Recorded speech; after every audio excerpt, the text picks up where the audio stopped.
இருக்கிற அநேக ஊழியக்காரங்கள் including my self, என்னை சேர்த்து நான் சொல்கிறேன். நான் ஊழியத்துக்கு அழைக்கப்பட்டதுக்கு என்னோட ஆண்டவர் முதல்ல பேசின அந்த பாடல், உன்னையே வெறுத்து விட்டால் ஊழியம் செய்திடலாம், சுயத்தை சாகடித்தால் சுகமாய் வாழ்ந்துடலாம். அந்த பாடலை தான் மறுபடியுமா திரும்ப கேட்டு அந்த கேசட்டில் இருக்கிற டேப்பே அருந்து போச்சு. அந்த அளவுக்கு உண்மையிலே அப்படி தான் நான் கேட்டேன். அந்த ஒரு சாங்ல இருந்த ஜீவன் என்னுடைய ஊழியத்துக்கான ஒரு பெரிய கன்ஃபர்மேஷனை கொடுத்துச்சு. ஆமென், ஆமென். அதே போல் நான் ரட்சிக்கப்படுறதுக்கு முன்னாடி சில ஆண்டுகளுக்கு முன்னாடி ஒரு ஊழியர் எங்கள் வீட்டில் வந்து ரொம்ப பாரமாக என்னிடத்துல ஆண்டவரை குறித்து பேசிகிட்டு இருப்பார். நம்ம திருப்போன பகுதியில் ஊழியம் செஞ்ச பாஸ்டர் ஜஸ்டின் ஐயான்னு ஒரு ஐயா அவங்க. அப்போ அவர் ஆர்வமாக பேசுகிறப்ப நான் சரின்னு எல்லாத்தையும் கேட்டுட்டு இருப்பேன், பெரிய மனுஷன் பேசுகிறாருன்னு சொல்லி. ஆனால் எல்லாம் பேசி முடித்த பின்னாடி கடைசியில் ஜெபம் பண்ணலாமா அப்படின்னுவார். ஓகே ஜெபம் பண்ணலாயான்னு சொன்ன உடனே அவர் கண்ணை மூடின உடனே ஃபஸ்ட்டு ஜெபத்துக்கு போகாமல் ஒரு வேலை பண்ணுவார், ஒரு பாட்டு எடுப்பார். உனக்கு பிரியமானதை செய்ய எனக்கு கற்றுத்தாரும் தெய்வமே, உமக்கு பிரியமானதை செய்ய எனக்கு கற்றுத்தாரும் தெய்வமே, நீரே என் தேவன். எல்லாம் சேர்த்து பாடுங்க பார்க்கலாம். நல்ல பரிசுத்த ஆவியானவர் செம்மையான வழியிலே நடக்க வேண்டுமே, செம்மையான வழியிலே நடக்க வேண்டுமே. இந்த பாட்டு தான் பாருங்க. அவ்வளோ நேரம் அந்த ஐயா என்கிட்ட பேசுகிறப்ப ரொம்ப கெத்தா அப்படியே ரொம்ப சண்டியர் மாதிரி உட்காந்து கேட்டுட்டு இருப்பேன். ஆனால் இந்த பாட்டை அவர் பாடின உடனே எங்கிருந்து தான் கண்ணிலிருந்து கண்ணீர் தரலுமே தெரியாது. நான் இயேசு அப்பெல்லாம் ஒன்றும் எனக்கு சரியாக தெரியாது, முரட்டுத்தனமாக சுற்றிட்டு இருந்த ஆள் பாருங்க. இந்த பாட்டில் இருந்த உயிர் மீழ்ச்சி என்னை முதல்ல தொட்டது, அசைத்தது. அந்த பிரசன்னத்தை எதிர்த்து நிற்க என்னால் முடியல. இது நான் மட்டும் சாட்சின்னு இல்லை, இங்கே உங்களை விட்டா நிறைய பேர் ஊழியத்துக்கான கன்ஃபர்மேஷன் எங்கேருந்து கிடைச்சிச்சுன்னு சொன்னால் இந்த பாட்டில் இருந்து நம்ம சொல்ல முடியும். ஹல்லேலூயா. அவ்வளோ தூரம் இந்த ஜெபத்தோட்ட ஜெயகீதங்கள் பாடல்களில் ஆண்டவர் வச்சிருக்கிற இந்த உயிர் மீட்சி தான் ஒரு பெரிய விசேஷமா இருக்கு. அது காரணம் அது வசனங்கள்ல இருந்து அந்த பாடல்கள், அந்த ராகங்கள். அப்பாவுக்கு வந்து அடிக்கடி சொல்லுவாங்க, அந்த அப்பாவோட ரேமாவே அந்த வசனத்துக்குள்ள இருந்து வர்ற ராகம் தான் ஸ்பெஷல். அதான் இப்போ உங்களுக்கு அதை எப்படி நீங்க சொல்லுவீங்க? ஒரு வசனம் வாசிக்கும் போது அதில் உள்ள அந்த வல்லமை ஒரு ராகத்தை உண்டு பண்ணும், ஒரு ராகமாக உள்ளத்தில் வரும். ஒரு இந்த வசனத்தெல்லாம் பேசுகிறப்ப நேற்று ஒரு வசனம் நேற்றா சொன்னேன், உண்மையை உறுதியாய் பற்றி கொண்ட மனதுடையவன் உண்மையை நம்பியிருப்பதால் பூரண சமாதானத்தோடு அவனை காத்துக்கொள்வேன். இதை நான் எடுத்தோடனே காலையில் வாசிக்கும் போது பூரண சமாதானம் இந்த நாளெல்லாம் எனக்குள்ளேன்னு ஒரு ராகம் பிறக்குது பாருங்க. நேற்று பூரண பாடுங்க, பூரண சமாதானம் சரி நாளெல்லாம் எனக்குள்ளே உம்மையே நம்பியுள்ளே உறுதியாய் பற்றி கொண்டேன். சொல்லுங்க, உம்மையே நம்பியுள்ளே உறுதியாய் பற்றி கொண்டேன், பூரண சமாதானம் இந்த நாளெல்லாம் எனக்குள்ளே. சொல்லுங்க, பூரண சமாதானம் இந்த நாளெல்லாம். நேற்று வந்து ராகம், இப்ப கை தட்டி படமா 1 2 3 4. பூரண சமாதானம் இந்நாளெல்லாம் எனக்குள்ளே. சொல்லுங்க பார்க்கலாம், பூரண இந்நாளெல்லாம் எனக்குள்ளே உம்மையே நம்பியுள்ளே உறுதியாய் பற்றி கொண்டே, உம்மையே நம்பியுள்ளே உறுதியாய் பற்றி கொண்டே, பூரண சமாதானம் இந்நாளெல்லாம் எனக்குள். சமாதானம் பூரண பாடும்போதே பிள்ளைகளுக்கு சமாதானம் இப்படித்தான் ராகம் பிறக்குதுப்பா. இந்த வசனத்தை வாசிக்கும் போதே ராகம் என்ன செய்யும்? பிறக்கும். பிறக்குது. ஆமென் சொல்லுங்க. கை தட்டுங்க பார்க்கலாம், சிரிங்க பார்க்கலாம். நல்ல சந்தோஷமா சிரிக்கணும். மதிய வேளையில சேர்ந்து சந்தோஷமா இருந்தாலே எழுப்புதல் வரப்போகுது. என்னுடைய தாகமெல்லாம் என்ன தெரியுமா? உங்களை பார்க்கும் போதெல்லாம் இவங்க வழியா எழுப்புதல் வராதா? எப்படி என் தாகம் பாருங்க. இவங்க வழியா எழுப்புதல் வராதா? இவர் வழியா அவர் பகுதியில் ஒரு எழுப்புதல் வராதா? இப்படித்தான் நான் வந்து உட்கார்ந்துருக்கேன். எப்படி கைதட்டுங்க பார்க்கலாம். உங்க வழியா எழுப்புதல் வராதா? தேசத்தில் எழுப்புதல் வராதா? சீக்கிரம் அந்த வடநாட்டில் வராதா அப்படின்னு ஒரு ஏக்கம். அதுக்கு தான் உங்களை கூட்டி கூட்டி இந்த உற்சாகத்தை கொடுத்துக்கிட்டு இருக்கோம். சரி, உங்க கேள்வியை கேள்வி. இப்போ சரி, நமக்கு ஒரு வசனத்தை போதவர்கள் தியானிச்சா அதுல இருந்து ஒரு வெளிப்பாடு வருது. அது நம்மளை உயிர்ப்பிக்குது. ஆனால் தந்தையர்களை பொறுத்த வரைக்கும் என்ன ஒரு யூனிக்கான ஒரு விசேஷம்னு சொன்னால், அந்த வசனத்துக்குள்ள இருந்து ஒரு தெய்வீக ராகம் வருது. இந்த வெளிப்பாடு என்ன வேலை செய்தோ அதே வேலையை இந்த ராகமும் செய்யுது. உங்களால் அதை புரிஞ்சுக்கிற முடியுதா? அந்த காலிங்க ரொம்ப ஒரு யூனிக்கான ஒரு காலிங். இவ்வளோ பெரிய விதத்தில் இன்னைக்கு இந்த பாடல்கள் பரம்பி அநேகரை உயிர்ப்பிக்கிறபடினால் தேவனுக்கு ஸ்தோத்திரம். ஹல்லேலூயா. ஆமென். ஒரே இந்த எழுப்புதல் பேர்டன் எப்போ பார்த்தாலும் உங்க மைண்ட்ல அந்த காரியங்கள் தான் ஃபுல்லா வியாபிச்சிருக்கு. உங்களுடைய ஆரம்ப நாட்களில் சாத்திரசம்பட்டியில் இருந்த உங்களுடைய எழுப்புதல் அனுபவங்கள் கொஞ்சம் சொல்ல முடியுமா எங்களுக்கு? அந்த நாட்களில் நீங்கள் ஒரு சாதாரண ஒரு பங்கில் வந்து ஒரு ப்ரீஸ்டாக இருந்தீங்க. திடீர்னு ஒரு விசேஷம், ஆனால் பெரிய ஒரு எழுச்சி. அந்த நாட்களில் வந்த உயிர்மீட்சியில் அநேக ஊழியர்கள் எழும்பியிருக்கிறாங்க. நிறைய சர்ச்சஸ் ஸ்தாபிக்கப்பட்டுச்சு. அந்த ரிவைவல், அந்த அனுபவம் உங்களுக்கு இருக்குது. அதை குறித்து கொஞ்சம் சொல்லுங்கள். வாலிபத்தை திரும்பி பார்க்க சொல்றாரு தம்பி. சரி, உங்க வாலிபத்தை கொஞ்சம் திரும்பி பாருங்க. ஏன்ற உங்க வாலிப நாட்கள், அந்த நாட்கள் ஆசை என்னன்னு உங்களுக்கு தெரியும். ஆமென். உலகத்துக்கு ஃபேமஸ் ஆகணும், இல்லை ஏதாவது சாதிக்கணும் அப்படின்னு சொல்லி உலகத்துக்கு பின்னாடி தானே போய்கிட்டு இருக்கோம் அந்த வாலிப நாட்களில். அந்த ரட்சிப்பு இல்லாத ஒரு நாட்களில் நான் ஒரு போதகராக இருந்தும் ரட்சிப்பு இருக்குன்னு சொல்ல முடியாது. உங்களுக்கு தெரியும், கிறிஸ்தவத்தில் பிறந்து வளர்ந்து ஃபாதராக படித்து ஃபாதராக இருக்கிறேன். ஆனால் உள்ள என்ன அனுபவம் இல்லை. அந்த உள்ளே இருக்கிற அந்த இயேசு, அந்த ரட்சகர் இயேசு ஆவி, அந்த அபிஷேகம், அந்த அனுபவம் இல்லாததுனால ஆசையெல்லாம், நம்முடைய ஆசையெல்லாம் எங்கே போகுது? எப்படி ஃபேமஸ் ஆகலாம், எப்படி 4 பேர் நம்மளை மதிப்பாங்க, ஏதாவது சாதிக்கணுமே. இந்த நிலையில் தான் உங்களுக்கு தெரியும், ஒரு வாலிபனுக்குள்ள அந்த ஆசையில் தான், அந்த சமயத்தில் தான் இந்த கேரிஸ்மேட்டிக் மூவ்மெண்ட் கேத்தலிக்குள்ளே எழும்ப ஆரம்பிச்சது. அங்கங்கே 74, 75, 76, 78, 80 இந்த நாட்களில் கத்தோலிக்க சர்ச்சுக்குள்ளே அபிஷேகம் ஊற்றப்பட்டதை எத்தனை பேருக்கு தெரியுமோன்னு தெரியல. அந்த நாட்களில் ஊற்றுனீங்களா வாலிபர்? இப்போ 74 இருந்திருக்கீங்களா? எத்தனை பேர் சின்ன பையனாக இருந்திருப்பீங்க. கேத்தலிக்குள்ளே அந்த அபிஷேகம் ஊற்றப்பட்டது. அப்போ நாங்கள் கூடி கூடி என்ன செய்யுங்க, ஃபாதர்ஸுக்குள்ளே ஒரு ரிட்ரீட் வரும். ஃபாதர்ஸ் சேர்ந்து என்ன செய்ய ஆரம்பித்தாங்க, இப்படி இந்த மாதிரி ஜெபிக்க ஆரம்பித்தோம். அப்போ அமெரிக்காவிலேருந்து ஒரு மிஷினரி வந்து எங்களை ஜெபத்தில் நடத்துகிறார்.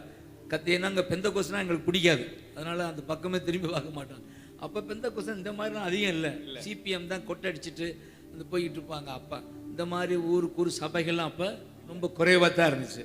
அப்போ அமெரிக்காவிலேருந்து ஒருத்தர் எங்களை வழி நடத்த வர்றார். ஃபாதர்ஸை பாம்பேலேருந்து ஒரு சில பேர் வந்து இந்த ஃபாதர்ஸை கூட்டி கேரளாவில் எங்களுக்கு ரெட்ரீட் நடக்குது. இப்போ தான் அப்போ எனக்கு கொஞ்சம் அப்போவே கொஞ்சம் ஜெபிக்கணும்னு ஒரு ஏக்கம் இருந்துக்கிட்டே இருந்தது. ஆரம்பத்தில் அந்த சீடு எனக்குள்ளே இருந்துச்சு, ஜெபிக்கணும். ஆனால் ஜெபிக்க அபிஷேகம் இல்லாமல் ஜெபிக்க நமக்கு தெரியாது இல்லை. அந்த நிலையில தான் நானும் அந்த கூட்டத்துக்கு போனேன். உங்களுக்கு வயசு என்னப்பா? அந்த வயசு அப்போ நிச்சயமாக 27, 28. அந்த 24 தான் எங்களுக்கு ஒரு ஆர்டினேஷன்.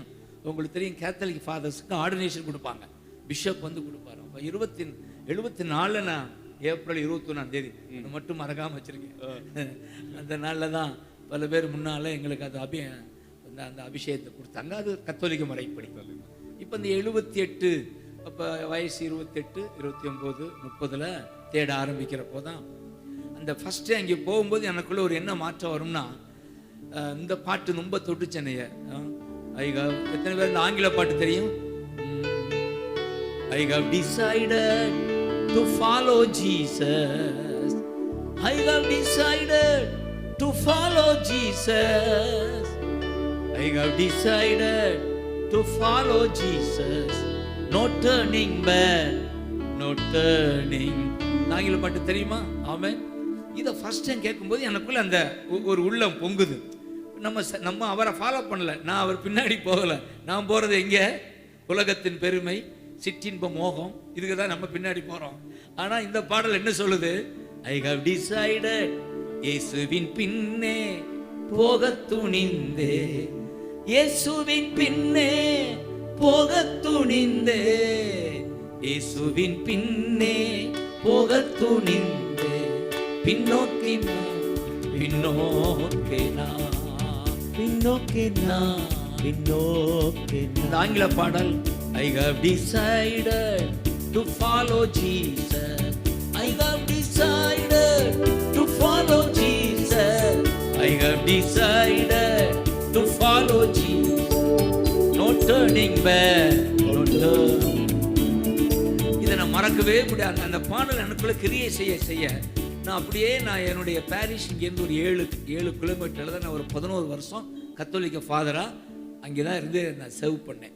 அங்கேருந்தா நேராக தோட்டத்துக்கு வந்தேன். நான் இங்கேருந்து ஒரு 7 கிலோமீட்டர் இருக்கும். அந்த கிராமத்துக்கு வந்த உடனே எனக்குள்ள ஒரு ராகம் பிறக்குது பாருங்க. அப்போல்லாம் அதிக ராகம் பிறக்காது. எனக்கு இசை படித்ததுனால அப்பக்கப்போ ஒரு சில ராகம் தான் பிறக்கும். ஆனால் இதை என்னால் மறக்க முடியாத ராகம்.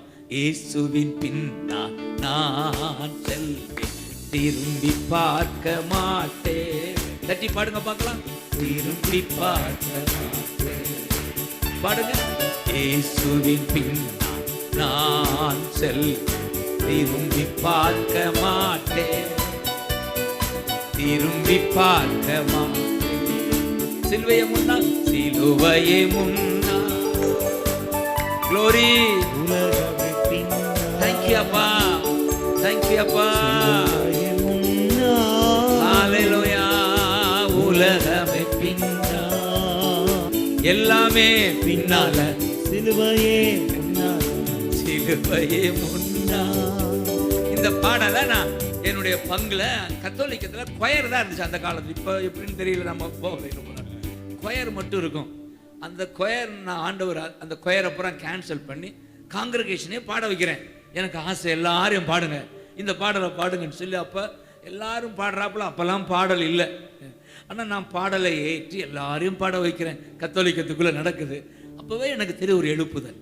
அந்த எங்கள் ஏரியாவில் ஒரு பெரிய மாற்றம் உண்டாகுது. எனக்குள்ளே மாற்றம் வந்த உடனே இதுவரை ஜனங்கள் சர்ச்சுக்கு வராத ஜனங்கள்லாம் உள்ளே வர்றாங்க. இந்த சமயம் தான் தற்செயலாக நான் என்ன செய்கிறேன், டிஜிஎஸ் தினகரனுடைய அந்த பவர் கேம்ப்னு ஒன்று வச்சுருப்பார். 10 டேஸில் அங்கே போய் அட்டன் பண்ணால் அங்கே தான் அபிஷேகம் எனக்கு கிடைக்குது. இதெல்லாம் அந்த சமயத்தில் நடக்குது. அது வந்து 83 இருக்கணும். ஆமாம், இந்த நாட்களில். அதோடு வந்து என்னுடைய அந்த என்னுடைய பங்கு தளம்னு சொல்லுவான்.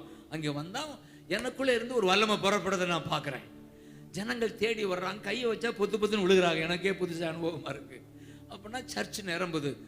சனிக்கிழமை இதே போல் எனக்கு தெரிஞ்ச பாட்டு, அப்போ என்ன ஞானம், தெரிஞ்ச பாட்டை பாடி பாடி கூட்டினா இந்த பக்கத்துல இருந்தா ஜனங்கள் கூடி வர ஆரம்பிச்சாங்க. அற்புதம் நடக்க ஆரம்பிச்சிருச்சு. கை தட்டுங்க பார்க்கலாம். எழுப்புதல் பாருங்க. ஒரு மனுஷன் எழுப்புனா எழுப்புதல் வருது. கை தட்டுங்க பார்க்கலாம். ஆமென். அந்நிய பாஷை பேசுங்க பார்க்கலாம். ஹalleluya, ஹalleluya. அப்ப சனிக்கிழமை ஒரு சின்ன கூட்டமா நான் எங்க கத்தோலிக்க சர்ச்சுக்குள்ள சக்ரீஸ்ல கூட்டினா அது என்ன செய்து போக போக சர்ச்சில் இடம் இல்லாமல் கிரவுண்டுக்கு வர்றேன். கிரவுண்டில் நடத்த ஆரம்பித்தா கிரவுண்டு ஃபுல்லாக நிரம்புது. ஒரு 5000லேருந்து 7000 அந்த ஒரு கிரவுண்டு இருக்குது அந்த ஊரில். அப்படி நிரம்பி ஒரு 5 வருடங்களை இங்கேருந்து பல இடங்களிலிருந்து ஜனங்கள் வர ஆரம்பித்தாங்க. அங்கே தான் எழுப்புதல். அப்போ தான் எழுப்புதல் என்னன்னு எனக்கு அநேகர் கூடி வந்தாங்க. கவர்மெண்ட் வந்து பஸ் அனுப்பிச்சு. அந்த அளவுக்கு கூட்டம் வந்துச்சு. நீங்கள் நம்புவீங்களா? கவர்மெண்ட் பஸ் வந்து அந்த இதுக்குன்னு ஸ்பெஷலாக அனுப்பா. அப்படி வந்தவங்களாம் இருப்பீங்கன்னு நினைக்கிறேன். சாத்திரசம்பட்டி வந்தவங்க யார் இருக்கீங்களா? கை வைத்து காட்டுங்க. தான் நம்ம ஏசு நம்மளோட ஊழியர்கள் அநேகர் அந்த சமயத்தில் மீட்டிங் வந்தவங்க இருக்காங்க.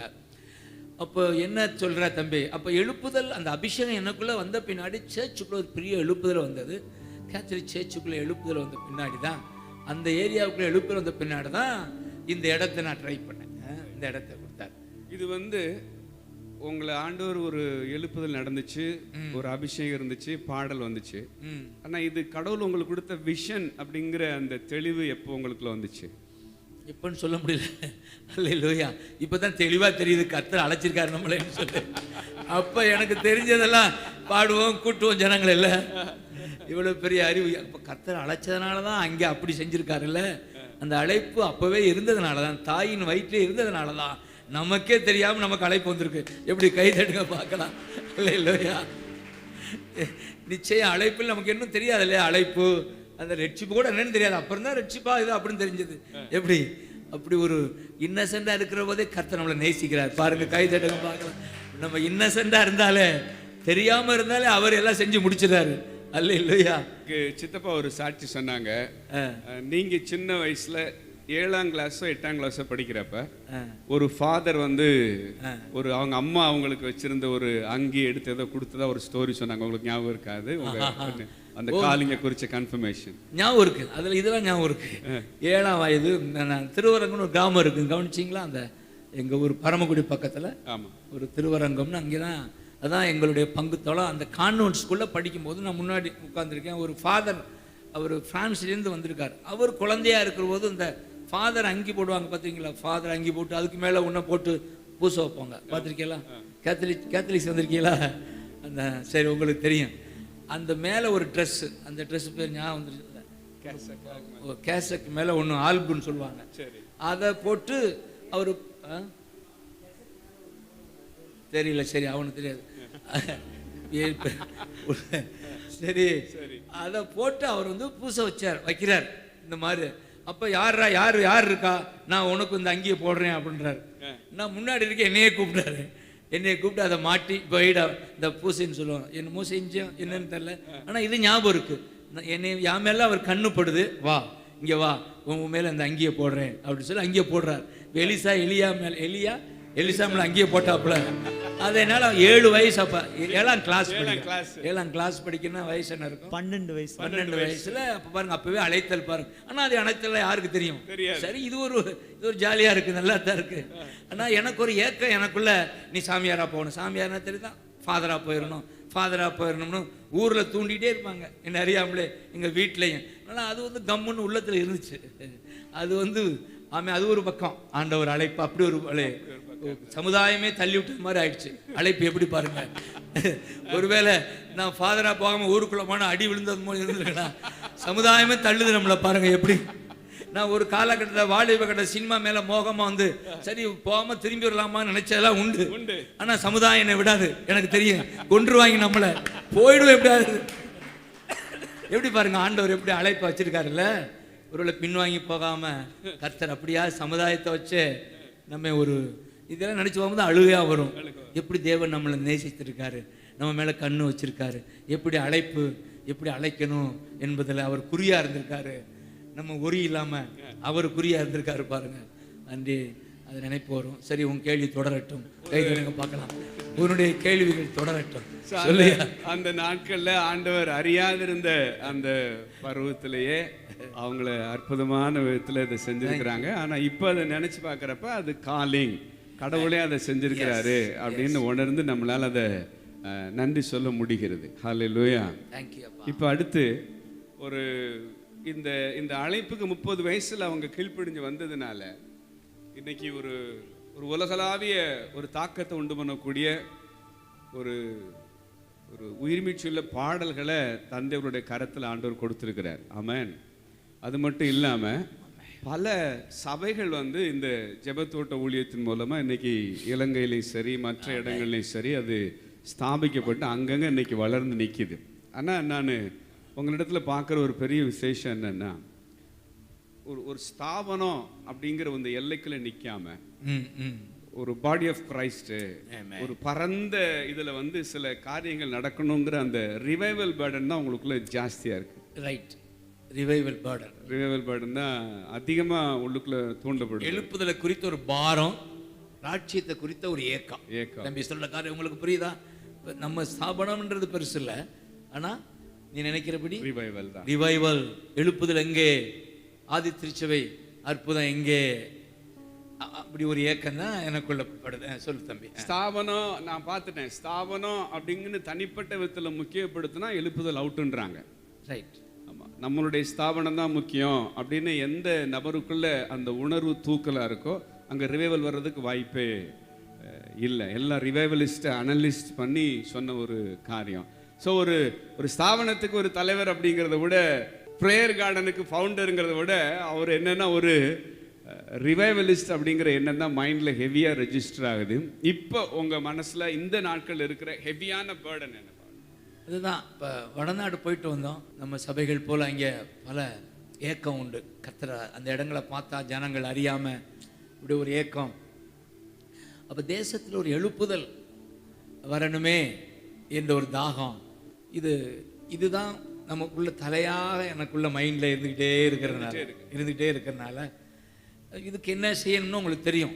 ஆதி திருச்சபையில் பாருங்கள், ஜெபந்தான் ஆரம்பம். அவன் என்னால் எவ்வளோ முடியுமோ அதிகாலை எழுப்பி ஜெபிக்கணும்னு ஏக்கம். இப்போ இந்த ஒரு வாரமாக கொஞ்சம் முடியல. வடநாடு போய் பயங்கர ரவுண்டு, ஹிமாச்சல் பிரதேச ரோட்டில் ஏறி இறங்கி. ஆனால் ஒரு காரியம், அங்கே இருக்கிற போதெல்லாம் அதிகாலை ஜெபிக்க வச்சுட்டே இருந்தார். எனக்கு அது ஆச்சரியமாக இருந்துச்சு. வடநாட்டில் ஒரு 15 நாள் இருந்தோம் பல இடங்களில். ஆனால் அதிகாலை ஜெபிக்க வச்சுருவேன். நல்லா தெரியுது அங்கே ஜெபம், அங்கே இருந்து ஜெபிக்கணும்னு ஆண்டவர் தூண்டுறது மட்டும் என்னால் புரிய முடியுது. இப்போ கொஞ்சம் ஒரு வாரமாக முடியல, கொஞ்சம் டயர்டாக இருக்கிறேன். ஆனால் நிச்சயம் ஜெபிப்பேன் மீண்டும். அல்லேலூயா. எனக்கு தெரியும் எனக்குள்ள ஜெபம் அதிகமாகனா ஒரு எழுப்புதல் இருக்குது. எப்படி? அல்லேலூயா. இப்போ நீ ஜெபின்ற விட எனக்குள்ள என்ன ஆண்டவர் தூண்டுறாரு, நீ ஜெபி, நீ ஜெபத்தை கூட்டு அப்படின்ற ஏக்கம் எனக்குள்ள இருக்குன்னு நல்லாவே தெரியுது. அது நிச்சயமாக நான் ஜெபம் கூடும்போது என் பிள்ளைகள் ஜெபிக்கிறத பார்க்க போகிறேன், என்னோடு கூட வர்றவங்க ஜெபிக்கிறத பார்க்க போகிறேன், சபைகள் ஜெபிக்கிறத பார்க்க போகிறேன், தேசம் ஜெபிக்கிறத பார்க்க போகிறேன். கை தட்டுங்க பார்க்கலாம். ஹல்லேலூயா. ஆமென். என்ன தம்பி சொல்லு. ஒரு லீடரா ஒரு ஊழியக்காரங்களுடைய ப்ரேயர் டைம் எப்படி இருக்கணும்னு நீங்க விரும்புறீங்க? கூடிய மட்டும் நான் என்ன நினைக்கிறேன், சில போன அதிகமாக 3 மணிக்கு எழும்புறது எனக்கு கொஞ்சம் பழக்கமாக இருந்துச்சு போன வருஷத்தில். ஆனால் கொஞ்சம் குறைஞ்சிருச்சு இப்போ இந்த நாட்களில். ஆனால் 4க்கு எழும்பிடணும். எப்படியும் ஊழியர் என்ன செஞ்சிடணும், அட்லீஸ்ட் 4க்கு எழும்பிடணும். எழும்பிட்டு ஒரு 3 ஹவர்ஸாவது ஆண்டவர் பாத்துல காலையில் உட்காந்துட்டா அந்த ஜெப நேரம் மிக வித்தியாசமாக இருக்க போகுது.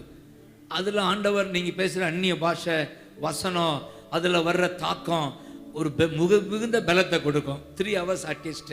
அதுக்கு பின்னாலேயும் கூட கொஞ்சம் ரெஸ்ட் எடுத்துட்டு அல்லது சாப்பிட்டு 11 மணி வரை ஜபத்திலே இருக்கணும்ன்றது என்னுடைய ஏக்கம். இது டெய்லி. ஆமேன் சொல்லுங்க. டெய்லி ஒரு ஊழியம் செய்ய வேண்டிய. அதற்கு பின்னாடி நீங்கள் அந்த நாளில் ஊழியத்துக்கு போகும்போது நீங்கள் வல்லமையை காண்பீங்க, அற்புதத்தை காண்பீங்க. கை தட்டுங்க பார்க்கலாம். எத்தனை பேர் எப்படி ஏங்குறீங்களா? நீங்கள் செய்கிறீங்களோ சொல்ல ஏக்கம் இருந்தாலும் செய்ய வச்சிருவார். உங்களுக்குள்ள ஒரு ஏக்கம். ஏன்னா நீங்கள் எழும்பினா தான் உங்கள் தேசம் எழும்பும். ஆமேன் சொல்லுங்க. நீங்கள் எழும்பாமல் உங்கள் பகுதியில் எழுப்புதல் வராது என்பதை ஒரு நாளும் நீங்கள் அதை நிச்சயமாக சொல்கிறேன். என்ன தம்பி, இத்தனை பேர் புரியுது? ஆமேன் சொல்லுங்க. ஸோ இப்போ என்னுடைய ஏக்கம் தான் அநேக சமயம் சக்சீட் ஆகுது. பயங்கர டயர்டுனா படுத்துறோம், அது தப்பு இல்லை. அல்லேலூயா. அப்புறம் பகலை நல்ல ஓய்வு எடுத்து ஜபிக்கலாம். ஆனால் இதை நார்மலாக வச்சுக்கிறோன்னு நம்ம. எப்படி? ஒவ்வொரு நாளும் அட்லீஸ்ட் 4 இஃப் நாட் 3 ஹவர்ஸ். தென் கொஞ்சம் ரெஸ்ட் எடுத்து சாப்பிட்டோ சாப்பிடலையோ 11 மணி வரை. சரி தம்பி புரியுதா? சரிதான் என்னுடைய ஏக்கம். நான் செய்ய ட்ரை பண்ணுறேன், அநேக சமயம் செய்கிறேன். அல்லேலூயா. அதனால நான் டெய்லி செய்கிறேன்னு சொல்ல முடியல. நேற்று அருப்புக்கோட்டைக்கு போய் பெரும் கூட்டம் கூட்டினான் தம்பி சர்க்குணம். 3 ஹவர்ஸ் நின்று 2.5 ஹவர்ஸ் நின்று பயங்கர வலி. 11-12 மணிக்கு படுத்து மறுநாள் காலையில் ஒரு 3-4 சபையை உற்சாகப்படுத்திட்டு வந்தேன். அருப்புக்கோட்டைக்கு போய் வந்தவுடனே ஒரு நாள் ஓய்வு தேவையாக இருக்குது. ஏன்னா அந்த வயதெல்லாம் சொல்லக்கூடாது. சரி, அதுதான். மற்றபடி நார்மலாக இருந்தால் இது என்னுடைய ஆசை. ஆண்டவர் செஞ்சு முடிக்கிறார், இந்த ஜெபத்தை செஞ்சு முடிக்கிறார். ஏன்னா ஜெபம் என்பது நம்ம செய்யறது இல்லை. ஒன்று கண்டுபிடிச்சிட்டிங்களா? அவர் தான் சொல்லுங்க. அவர் தான் சொல்லுங்க. அவர் தான் சொல்லுங்க. அவர் தான். ஜெபம் நம்மால முடியும்னு சொல்லவே முடியல. இப்போ ஜெப வீரன் பட்டம்லாம் இப்போ எனக்கு ஆசை இல்லை. அவர் இருந்தால் ஜெபிக்க வைப்பார். ஆமென் சொல்லுங்க. ஆசை இருக்கணும். உங்களுக்கு தோசை வந்துடும். சொல்லுங்க ஆசைன்னு சொல்லுங்க. ஆசை இருக்கா? தோசை வந்துடும். ஸ்பெஷல் தோசை, எழுப்புதல் தோசை உங்களுக்கு வருது. கை தட்டுங்க. ஆமென். ஸ்பெஷல் தோசை. என்ன தோசை? ஸ்பெஷல் தோசை. அது என்ன தோசை? எழுப்புதல் தோசை. சரி, கடந்த தலைமுறைகள்ல உங்களுக்கு ரொம்ப பிளெஸிங்கா இருக்கிற லீடர்ஸ் யார் இருப்பாங்க? அதிகமான அண்ணன் திடீர்னு அண்ணன் எனக்கு நினைப்பு வருவது யாருன்னா அண்ணன் டிஜிஎஸ். அந்த மீட்டிங்கில் தான் அபிஷேகம் எனக்கு கிடைச்சது. டிஜிஎஸ் தினகரன் மீட்டிங் அந்த 10 days கோர்ஸில். அதை தொடர்ந்து நான் அதிகமாக ஒட்டினவர் அண்ணன் எசைக்கிள் ஃப்ரான்சிஸ். இந்த அந்நிய பாஷை அதிகமாக வலியுறுத்திட்டே இருப்பார். இப்படிலாம் உங்களை சும்மா இருக்க விட மாட்டார், வாயை முனைங்கிட்டே இருக்கணும். நீங்கள் ரபா கது ரபா லா கா ரபா அப்படி தான் அவர் எல்லாரும் உற்சாகப்படுத்துவார். அப்படி இருந்தால் தூக்கம் வராது. அல்லேலூயா. அதனால் நானும் கூட சும்மா இருக்கும்போதெல்லாம் அந்நிய பாஷை பேசிகிட்டே இருப்பேன். சில பேர் ஒரு மாதிரி பார்ப்பாங்க, என்னடா அது ஏதாவது பண்ணிகிட்டு இருக்கான்னு. பட் அதில் உள்ள வல்லமை. அப்போ அவரோட ஒட்ட நீ பாருங்க, நான் அந்த பங்கில் இருக்கிற போது அவர் அப்போ வாலிபராக இருந்தார், இந்த மாதிரி ஆரம்பிக்கலை. அவரை ஆண்டவர் ஏவி, அவரும் நான் சாம்துரையும் 2 பேரும் சேர்ந்து என்னை தேடி வர்றாங்க. எங்கே? அந்த இடத்துல கத்தோலிக்க இடத்துல என்னை தேடி வந்து 3 நாள் அவர்கள் உபவாசம் பண்ணி எனக்காக ஜெபிக்கிறாங்க. கைதட்டுங்க பார்க்கலாம். அல்லேலூயா. அதோட தான் ஆண்டவர் அந்த தேவ மனிதனுடைய நினைத்தார், அன்னை இசைக்கியலோடு இணைத்தார். வருஷம் இங்கே வந்துக்கிட்டு பார். இப்போ தான் சில வருஷமாக வர்றதில்ல, நானும் இடையில போகிறேன். அவர் அநேகருக்கு ஆசீர்வாதமாக இருக்கிறது நல்ல முடியுது. அவருடைய செய்தி அதையும் கேட்பேன். அதை எடுத்து அண்ணன் இப்போ இருக்கிற தலைவர் அண்ணன் மோகன் சிவங்களோட தொடர்பு எனக்கு இருக்குது. சாமி சபத்துறை இவங்க தான் எனக்கு தலையா. நான் முன்னாடி பார்த்த ஆட்க இல்லை, நமக்கு முன்னாடி ஓடிய அவர்கள். சொல்லுப்பேன். அப்பார்ட் ஃப்ரம் பைபிள் போக, ஆமா, நீங்க மற்ற நேரங்களில் வசனங்களை வாசிக்க உங்களுக்கு டல்லா இருக்கு, சில நேரங்களில் களைப்பா இருக்கிறீங்க. அந்த நேரத்தில் எப்படி உங்களோட டைம் இது பண்றீங்க? நான் அதிகமாக சில சமயம் என்ன செய்வேன், டல்லா இருந்தா இந்த பைபிளை கையில் எடுத்துக்கிடுவேன். இன்னைக்கு என்ன தேதி இன்னைக்கு என்ன 21. இந்த 1 வசனமா போயிட்டு இருப்பேன். சும்மா அப்படி தற்செயலா இந்த 1 வசனம் அல்லது 2 வசனம் அது மட்டுமே பார்த்து மைண்டை வந்து சிதற விடாமல் பார்த்துக்கிடுவேன். இதுவும் டயர்டாக இருந்தா பாட்டை போட்டு நானும் சேர்ந்து பாடுவேன். அதுவும் டயர்டாக இருந்தா புத்தகங்களை வாசிக்க ஆரம்பிச்சிடுவேன். எழுப்புதல் புத்தகம் எதுன்னா, இந்த கேத்ரின் குல்மன் ஒரு அம்மா இருக்காங்க. எத்தனை பேர் கேள்விப்பட்டீங்களா? இந்த பென்னிகின் அந்த கூட்டத்தில் தான் அபிஷேகம் பெற்றதாக அவரே சொல்லுவார். கனடாவில் அவர் இருக்கும்போது இந்த அம்மா பிட்டிஸ்பர்க் என்ற ஒரு இடம் அமெரிக்காவில், அது பக்கம். இவர் குளிரோட வாலிபத்தில் 18-19 வயசில் இவர் போய் அந்த இடத்துல அவருக்கு அபிஷேகம் வந்திருக்கு. அதன் பின்னாடி தான் ஆவியானவரை வல்லமையாக செயல்பட ஆரம்பித்தார். அப்போது அந்த கேத்ரின் குல்மன் புக்கு வந்து ஒரு 4 புக்கு வச்சுருக்கேன். அதிகமாக அதை திரும்ப புரட்டிட்டு இருப்பேன். மிரக்கிள்ஸ் ஒரு 100கணக்கான மிரக்கிள்ஸ் எழுதி வச்சுருக்காங்க. அதை வாசிக்கும்போது எனக்குள்ள இந்த மிரக்கிள் எனக்கு நடக்கும், இந்த மிரக்கிள் நான் சபையில் நடக்கும், இது எங்கள் திருச்சபையில் நடக்கும், ஒரு ஏக்கம் உண்டாகும். சரி, இனி மிரக்கிள் நடக்காது அவ்வளவுதான்ற எண்ணம் வரவே கூடாது நமக்கு. ஆமென் சொல்லுங்க. ஆமென். நம்ம கையை வச்சா இருக்கிற வியாதியும் கூடுதுன்னு நினைச்சு சோர்ந்து போடக்கூடாது. இருக்கிறாலும் செத்துறான்னு சொல்லி சோர்ந்து போடக்கூடாது. மிரக்கிள் நடக்கும். கைதெடுக்க பார்க்கலாம். மிரக்கிள் நடக்கும். அது ஏன் வழியா நடக்கும்? சாத்தானை துரத்திடுவேன். அதான் நான் சொன்னேன், சாத்தானை துரத்திடுவேன், கரம் நீட்டி சுகம் கூறுவேன் பாடி இருக்கனா. அதிசயம் தினம் காண்பேன். சொல்லுங்க, அதிசயம் தினம் காண்பேன். சொல்லுங்க, சாத்தானை துரத்திடுவே, கரம் நீட்டி சுகம் கூறுவே. கை தட்டுங்க. சாத்தானை கைய வச்சு சுகம் கூறுவே. மிரக்கிள் தினம் காண்பே, நான் மிரக்கிள் காரணம் எனக்குள்ளே ஜீவ ஊற்று. கை தட்டி பாடுங்க. நாளும் எனக்குள்ளே ஊற்று, அது வற்றாது ஒரு நாள். அப்ப அந்த மிரக்கெல்லாம் வாசிப்பேன். அது வந்து டல்லா ஆகாது. நைட்ல கூட சில சமயம் தூக்க வராம சமயம் இருக்கும்போது இந்த மிரக்கல் புக் ஒரு 3 புக் வச்சிருக்கோம். அந்த அம்மா எழுதின இது வந்து எனக்கு அதிகமாக இப்போ இருக்கிற இறந்து போனவங்க ஆத்தர்ஸ், இந்த அம்மா எனக்கு பயங்கர மைண்டில் அதிக ஊக்கம் கொடுப்பாங்க. ஏன்னா அந்த அம்மா தான் ஹோலி ஸ்பிரிட்டு அந்த சொன்னால ஒரு மகிமையை கண்ணால் பார்க்க வச்சவங்க. அப்படியே அவங்க அந்த அம்மா கூட்டத்தை சத்தம் அதிகம் இருக்காதான், நல்லா பாடுவாங்களா. 500 பேர் கொயர் பாடுவாங்க. 500 கொயர் பண்ண அப்படி இருக்கும். 500 பேர் 3/4 மணி நேரம் பாடிட்டு அந்த அம்மா ஸ்டேஜுக்குள்ளே வந்தால் அப்படியே கம்முன்னு சத்தமே இருக்காது. நம்மளாம் கைதட்டு அதெல்லாம் இருக்காது. கம்முன்னு இருக்கும்போது அப்படியே அசைவாடு ஆவியானவர். அசைவாடுனா அற்புதம் நடக்கும். வீல் சேர்லேருந்து எழும்புவாங்க. இந்த அம்மா கொஞ்சம் வசனத்தை கொடுத்து அப்படியே அங்கே அற்புதம் நடக்குது, இங்கே அற்புதம் நடக்குதுன்னு சொல்லி அந்த உலகத்தை அசைச்ச அந்த லேடி கேத்ரின் குல்மன் இப்போவும் அமெரிக்காவில். ஆமாம். அப்போ என்னுடைய ஏக்கம் அந்த அமைதி ஒர்ஷிப் பண்ணி அந்த அமைதிக்குள்ள சபை வந்து ஆவியான அசைவாடுறத நான் பார்க்கணும். ஆமென் சொல்லுங்க. அப்படி அசைவாடும் போது தான் மிரக்கிள் நடக்கும். இப்போ நமக்கு ஹீலிங் நடக்குது, ஆங்காங்கே சுகம். ஆனால் இது இல்லை, இதுக்கு அடுத்த ஸ்டெப் ஒன்று இருக்குது. அந்த மகிமைக்குள்ள சபையை கொண்டு போகணும். அதுக்கு தான் அந்த நல்ல இந்த ஒர்ஷிப்பர் பரவாயில்ல, இந்த மேக்ஸ் அதை எய்ம் பண்ணுறாரு. கவனிச்சிங்களா? இந்த மேக்ஸ் அந்த அதை எய்ம் பண்ணுறான். மகிமை மகிமை, வெறும் பாட்டு இல்லை, அதை எய்ம் பண்ணணும்னு எனக்கு ஒரு ஆசை. அதை எய்ம் பண்ணி தான் இந்த அம்மா மிரக்கில் ப்ரூவ் பண்ணாங்க. ஏன்னா மிரக்கிள் அந்த மகிமை ஹோலிஸ்குள்ளே நடக்கும். ஆமேன் சொல்லுங்க. ஆமேன் தம்பி. இப்போ இருக்கிற வர்ஷிப்ல எப்படி பண்ணணும்னு நீங்க விரும்புறீங்க? இப்போ இருக்கிற ஒர்ஷிப் வெளிப்பிரகாரம் தான் அதிகம் இருக்கு. சொல்லுங்க, இப்போ இருக்கிற ஒர்ஷிப் எப்படி இருக்கு? இந்த வெளிப்பிரகாரம் உள்பிரகாரம் இது ரெண்டு தான்.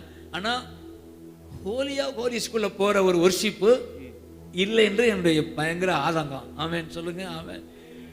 அதுக்குள்ள கொண்டு போகணும் சபையை. அதுக்கு ஒர்ஷிப்பை நடத்துகிற ஒரு எப்படி இருக்கணும்? பயங்கர வெறியா இருக்கணும் கர்த்தரோட. அந்த ஜனங்களை பாட வைக்கணும். அந்த ஒர்ஷிப்புக்குள்ள நம்ம கொண்டு போகணும்னா நம்மளை பொறுத்து தான் இருக்கு. தேங்க்யூ அப்பா. பல முறை தந்தையர்களோட பழகினதில் இந்த பண விஷயங்கள் அப்படின்னு வர்றப்ப அவங்களுக்கு பணம் முக்கியமா மனுஷன் முக்கியமானா நான் நிறைய சாட்சிகள் சொல்ல முடியும். பணத்தோட மனுஷனுக்கு தான் முக்கியத்துவம். ஒரு முறை சொன்னாங்க, கோடியில் புரள்றதை விட பரலோகத்தில் எங்கள் அப்பனோட ஒரு கோடியில் இருக்கிறது பாக்கியம் அப்படின்னு ஒரு வார்த்தை சொன்னாங்க. அது எங்களால் மறக்கவே முடியாது. ஸோ அஸ் ஒரு ஊழியக்காரங்களா இந்த காணிக்க இந்த பணங்களுக்கு எடுத்த காரியத்தில் எவ்வளவு ஜாக்கிரதையாக இருக்கணும், இதை குறித்து நீங்கள் எங்களுக்கு சொல்ல விரும்புகிற ஆலோசனை என்ன? மணி எப்படி நாங்கள் ஹேண்டில் பண்ண உங்கள் சாட்சியோடு சொல்லுங்கள் எங்களுக்கு. அதான் உலகத்தின் பெருமை, செல்வத்தின் பற்று. சொல்லுங்க, உலகத்தின் பெருமை, செல்வத்தின் பற்று எல்லாம். இப்படி கையை வச்சு உதருங்க பார்க்கலாம். தேள் கொட்டினாப்புல உதருங்க. எல்லாம் உதறிவிட்டே, உலகத்தின் பெருமை, செல்வத்தின் பற்று எல்லாம் உதறிவிட்டே, உடல் பொருள் ஆவி உடைமைகள் எல்லாம் ஒப்பு கொடுத்து விட்டே, உடல் பொருள் ஆவி உடைமைகள் யாவும் ஒப்பு கொடுத்து விட்டே, நான் அவர் ஆலயம்,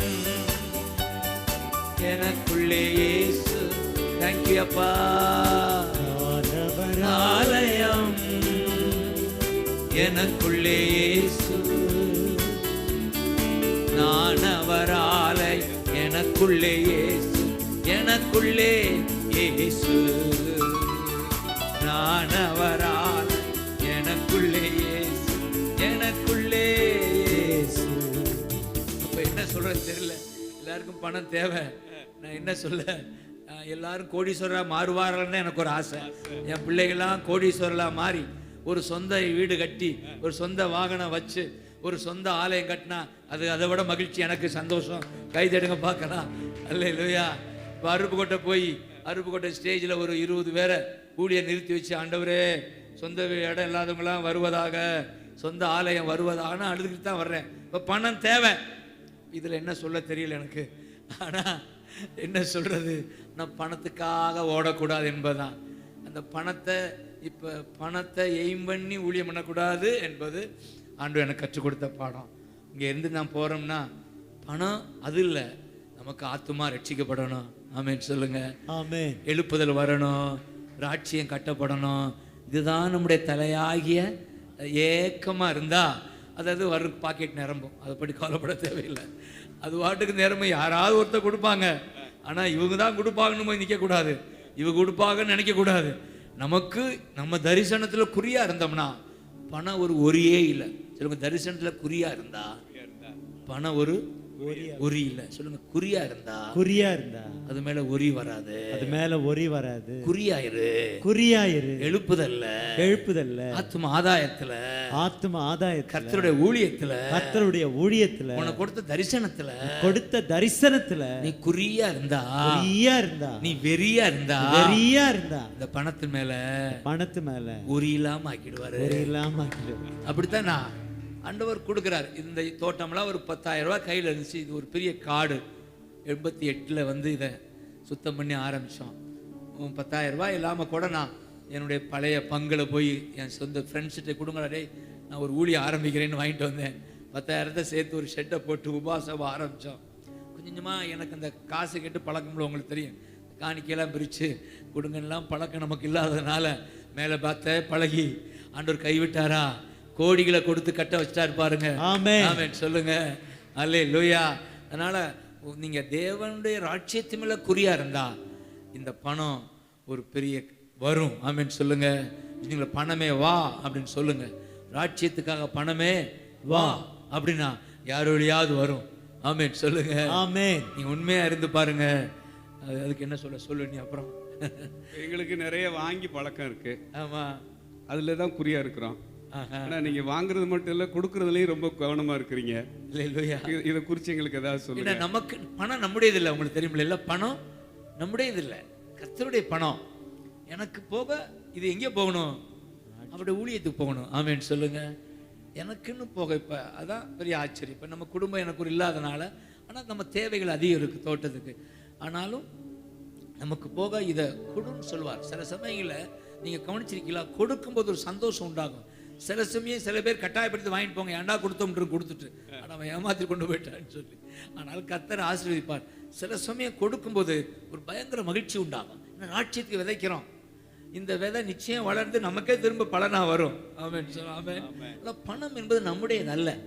இந்த 4 பேர் வாழ்க்கையை நான் பார்த்தேன். இவங்க பாங்க, பணம் இவனுக்கு கொடுத்தாலும் இவன் என்ன செஞ்சானா 4 பேர் பிரித்து கொடுத்து, இந்த பணம் தேவனுடைய பணம், தேவனுடைய ராட்சியத்துக்கு போகணும், நம்முடைய தேவைக்கு போக.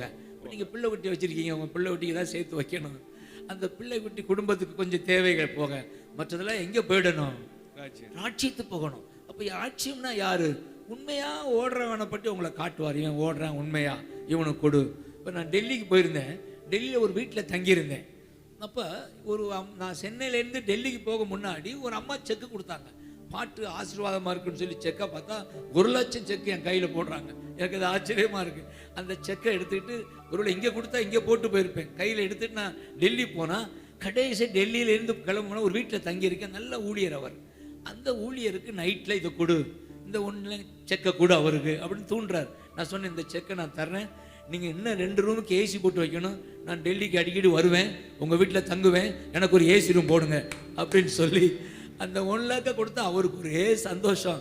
திரும்ப உடனே மெசேஜ் கொடுத்துட்டே இருக்கிறார். உங்களுக்கு சந்தோஷம், எனக்கு அதோட சந்தோஷம். ஏன்னா நமக்குன்னு ஒன்றும் இல்லை, ஒரு ஆட்சி. அவர் நல்ல ஊழியம் பண்ணுறாரா, அப்போ அவருக்கு அது போகும்போது நமக்குள்ளே என்ன உண்டாகுது? சந்தோஷம். கைதெடுக்க பார்க்கலாம். அல்லேலூயா. இப்படி இந்த அனுபவம் உங்களுக்கு இருக்கா? கொடுக்கிற போது சந்தோஷம் உண்டாகிற அனுபவம் இருக்கா? ஆமென் சொல்லுங்க. அது மிக பாக்கியவான்கள் நீங்கள்லாம். ஏன்னா பணம் என்பது நம்முடையதல்ல, நம்ம சம்பாதிக்கிறதே இல்லை. ராட்சியத்துக்காக கடவுள் கொடுக்கிறார். யார் வழியாவது கொடுப்பார். எனக்கு அது சொந்தம் இல்லை, நான் சம்பாதிச்சேன்னு சொல்லவே கூடாது. என்னுடைய பெர்சனல் மணின்னு சொன்னா அதோட தப்பு, அடிச்சுனேன். நமக்குன்னு பெர்சனல் மணிலாம் ஒன்றும் இல்லை, அப்பா மணி தான் நம்ம மணி. கைதெடுங்க பார்க்கலாம். ஆமென் சொல்லுங்க. அல்லேலூயா. சொல்லு தம்பி, கேள்வி இருக்கா? கேளு. என்ன கேட்குறா?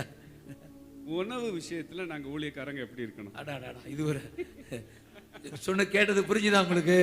சாப்பாடை பற்றி சாப்பாடுல கையை வைக்கிறியப்பா, என்னப்பா நீத்தான் ஒரு உடலை ஒடுக்கணும், உணவை குறைக்கணும், பேச்சை நிறுத்தணும், வெள்ளத்துல வளரணும். எப்படி கைதெடுக்க? அல்லேலூயா. ஷீபாக்கா அந்நிய பாஷை பேசுங்க உற்சாகமா. அல்லேலூயா, அல்லேலூயா. ஆமென். தேங்க்யூ. இது ஒரு பெரிய ஏரியா தான் நம்ம ஊழியர்கள் மத்தியில். நன்றி ஆண்டவர். அந்த ஆரம்ப நாட்களில் எனக்கு உபாசிப்பேன் அதிக நாட்கள். இப்போ உபாசம் முடியலை, நார்மலாக சாப்பிடாமல் இருக்க முடியலை. ஆனால் வேற ஒரு உபாசம் எனக்கு கற்றுக் கொடுக்குறாரு. எப்படின்னா, நீ இந்த என்வினா எப்படி, நான்வெஜ்ஜை தொடாத, நான் அது ஏற்கனவே உனக்கு ஆபத்து. ஆமாம் சரி, அது ஒரு உபாசமாக நினச்சிக்கிறேன். எப்படி? இப்போ நான் சாப்பாட்டில் உட்காந்துருக்கேன், தம்பி மீன் வருது, பொரியல், மீன் பொரியல், இன்னொரு கோழி. இப்போ நான் பார்க்குறேன், இது ஒரு உபாசம் எனக்கு. தேங்க்யூ அப்பா, இதை நான் சாப்பிட மாட்டேன். எப்படி? ஏன் உபாசத்தை கவனிச்சலாம் இருப்பியெல்லாம் உபாசம், இப்படி உபாசம் பண்ண. அது மட்டும் இல்லை, கூடிய மட்டும் வாழ்நாளெல்லாம் அப்படி உபாசம் எடுக்க நான் தீர்மானம் பண்ணியிருக்கேன். கூடிய மட்டும் அப்பக்கப்போ மீனை சாப்பிட்றேன், எங்கேயாவது வெளியே போனா கூடிய மட்டும். நேற்று கூட தம்பி மனைவி சொல்ல, மாமா நல்ல மீன் வந்திருக்கு. என்ன மீன் கொண்டாந்தீங்க? சீலா மீன் கொண்டாந்து வச்சிருக்கேன், உங்களுக்குன்னு கொடுக்குவா. நான் சொன்னேன், டேஸ்டா சாப்பிட்டா அது மேலே கண்ணு போகுது, நான் வேண்டாம்ட்டேன், நீ போ சாப்பிட்டு போ. அது ஒரு உபவாசமா கருதுறேன். கை தட்டுங்க பார்க்கலாம். எப்படி இப்போ உபவாசம் என்பது வெறும் சாப்பாட்டை ஒதுக்கிறது மட்டும் இல்லை, நம்ம எது மேலே கண்ணு அதிகம் டேஸ்ட்டாக இருக்கோ அதை கொஞ்சம் குறைச்சி பாருங்கள், அது ஒரு நல்ல உபவாசம். கை தட்டுங்க பார்க்கலாம். அல்லேலூயா. ஸோ நான் என்வி என்ப ஒரு உபவாசம் மாதிரி கருதி நான் ஃப்ரூட்ஸு, நான் காய்கறியை சாப்பிட ஆரம்பிக்கிறேன். அது பாருங்கள், அது என்ன கொண்டாந்துருச்சுன்னா ஆண்டவர் அற்புதம். இப்போ மாத்திரை எடுத்தது நிறுத்திட்டேன், மாத்திரையே இப்போ எடுக்கிறது இல்லை. அல்லேலூயா. பிபி மாத்திரை எடுப்பேன், சுகர் மாத்திரை ஒரு 15 வருஷமாக எடுத்துக்கிட்டு இருந்தேன். இந்த உபவாசம் போட்டு எங்கள் அப்பா எனக்கு செஞ்ச அற்புதம், மாத்திரை நிறுத்த வச்சுட்டாரு. சுகர் நில்லாயிடுச்சு, பிபி நார்மல் ஆயிடுச்சு. பிபின்னு ஊதுங்க பார்க்கலாம். பிபி பிபி ஊதுரா. BP BP. உங்களுக்கு பிபி குறையணுமா? ஏன் உபவாசத்துக்கு வாங்க. எப்படி வரீங்களா? ஏன் உபவாசத்துக்கு வாங்க, பிபி நார்மல் ஆகிடும். சுகருக்கு பிரச்சனை இல்லை. ஆனால் ஒரு மாத்திரை மட்டும் எடுக்கிறேன். வேறு யூரின் ப்ராப்ளம் ஒன்று இருந்தது, அது ஒரு மாத்திரை எடுக்கிறேன். அதையும் இல்லாமல் ஆக்கிவிட நான் விசுவாசிக்கிறேன். ஆமென். கர்த்தர் அதை செய்வார். ஆமென். நான் போய் சொல்லிடக்கூடாது, மாத்திரையே எடுக்கணும்னு சொல்லிடக்கூடாது. ஆமென். கவனமாக இந்த வாயின் வார்த்தையை பார்க்குறார் ஆண்டவர். நம்ம உண்மையாக யதார்த்தமாக இருக்கணும், உண்மையாக இருக்கணும், நடிக்கக்கூடாது, எதையுமே என்ன செஞ்சிடக்கூடாது, பெருசு பண்ணிடக்கூடாது. 500 பேர் வந்தாங்கன்னா 10,000 பேர் வந்தான்னு சொல்லிடக்கூடாது. நீ 400 பேர்னு சொல்லணும். கூட்டத்துக்கு பாருங்க 5000 பேர் வந்தான்னு, நான் 500 பேர் தான் வந்துடும். ஆனால் நீ அதனால் குறைச்சி சொல்லு, 400 பேர் வந்தாங்கன்னு சொல்லு, 500 பேராக இருக்கட்டும். இந்த மிதப்படுத்தி இதெல்லாம் ஆண்டவருக்கு பிடிக்காது. ஆமென் சொல்லுங்க. அல்லேலூயா. இப்போ யதார்த்தமாக இருக்கணும். அல்லேலூயா. அது எப்படி உங்களுக்கு இயல்பாவே வருது? அது என்னன்னு தெரியல, டிரான்ஸ்பரண்டா இருக்கீங்க. அதாவது ஜெபிச்சேன், ஜெபிக்கலனா ஜெபம் பண்ணல, இன்னைக்கு பண்ணல, தூங்குனேன். ஆமா, டயர்ட் ஆயிட்டேன், தூங்கிட்டேன். இல்ல நான் ஜெபிச்சேன் அப்படின்னு சொல்லக்கூடாது. நடிக்க அப்படிலாம் சொல்லக்கூடாது. அப்பா பார்க்குறாரு இல்லையா, நம்ம ராஜா நம்ம பார்க்குறாருல, வாயின் வார்த்தையை கவனிப்பார். நம்ம கவனமாக பேசணும், மிதப்பிடித்து பேசக்கூடாது என்பதில் ஒரு தெய்வ பயம். இதுக்கு பேர் தான் தெய்வ பயம். நம்ம தெய்வ பயத்தை அதிகம் பேச மாட்டோம்ல. கர்த்தருக்கு பயப்படுதலே ஞானத்தின் ஆரம். கர்த்தருக்கு பயம் இருந்தால் தான் பூமியில் மிகப்பெரிய கல்வி. அப்போ கர்த்தருக்கு பயப்படணும். ஒரு பக்கம் கர்த்தர் பார்க்குறாரு, நம்ம பொய் சொல்லக்கூடாது, நம்ம அவர் பார்வையில் உண்மையாக இருக்கணும். மனுஷன் பார்வையில் இல்லை, யார் பார்வையில், அவர் பார்வையில். அதனால் உணவு பொறுத்தளவில் நான் என்ன சொல்ல, இவங்களுக்கு நீங்க கரெக்டா இருக்கீங்க, நான் இருக்கணும். நாங்க என்ன செய்யணும்னு ஒரு இன்ஸ்ட்ரக்ஷன் கொடுங்க. நான் என்னத்தை சொல்லுங்கய்யா. எப்படி கொஞ்சம் கவனமாக இருந்தால் நல்லதுப்பா. 40 வந்துட்டாலே நீங்கள் பாட்டி ஆகிறீன்னு புரிஞ்சுக்கோங்க. ஆமாம், 40 வந்தாலே பாட்டி ஆகிறீன்னு புரிஞ்சுக்கிட்டு சாப்பாட்டில் கையை வைங்க. அந்த ஆயில் ஸ்டஃப்பை குறைங்க. ரொம்ப ரேராக எண்ணி போங்க. என்ன சொல்ல, ஏன் அப்படி இருக்கிறோம்னா நமக்கு ஒரு தரிசனம் இருக்கு. ஆமென். அதனால கூடிய மட்டும், இது ஒரு கஷ்டமான ஏரியா, இது எப்படி சொல்றது அவங்களுக்கு, ஏய் சாப்பாட்டில் கையை வச்சா, அதுவும் வந்திருக்கிற நாட்கள்ல நல்லா சாப்பிடுங்கய்யா அப்படித்தான் சொல்லுவோம் இல்லை. இது போய் ஆனால் ஆண்டு உங்கள்கிட்ட பேசுவார். ஆமென். இப்படி நான் சொல்றேன், ஆண்டு உங்கள்கிட்ட இந்த ஒன்று. இப்போ பாருங்க, காஃபி மேலே பயங்கர விருப்பம் எனக்கு. காஃபினா கொடி, என்ன சொல்றது, செம விருப்பம் எனக்கு. ஆனால் உபவாசம் போட்டுறேன், காப்பி உபவாசம் போட்டுருவேன். உபவாசம்னா முடியுது என்னால். சரி, அப்பாவுக்கா உபவாசம் இருக்கான், காப்பி உபவாசம், இப்போ போடு, சாப்பிடாத காஃபி. ரொம்ப நாளாக காப்பி இடையிட ரொம்ப களைப்பாக இருந்தால் அது மன்னிப்பு கேட்டு சாப்பிடும். அப்பா மன்னிச்சேங்கன்னு காப்பி குடிச்சிக்கிடுவேன்.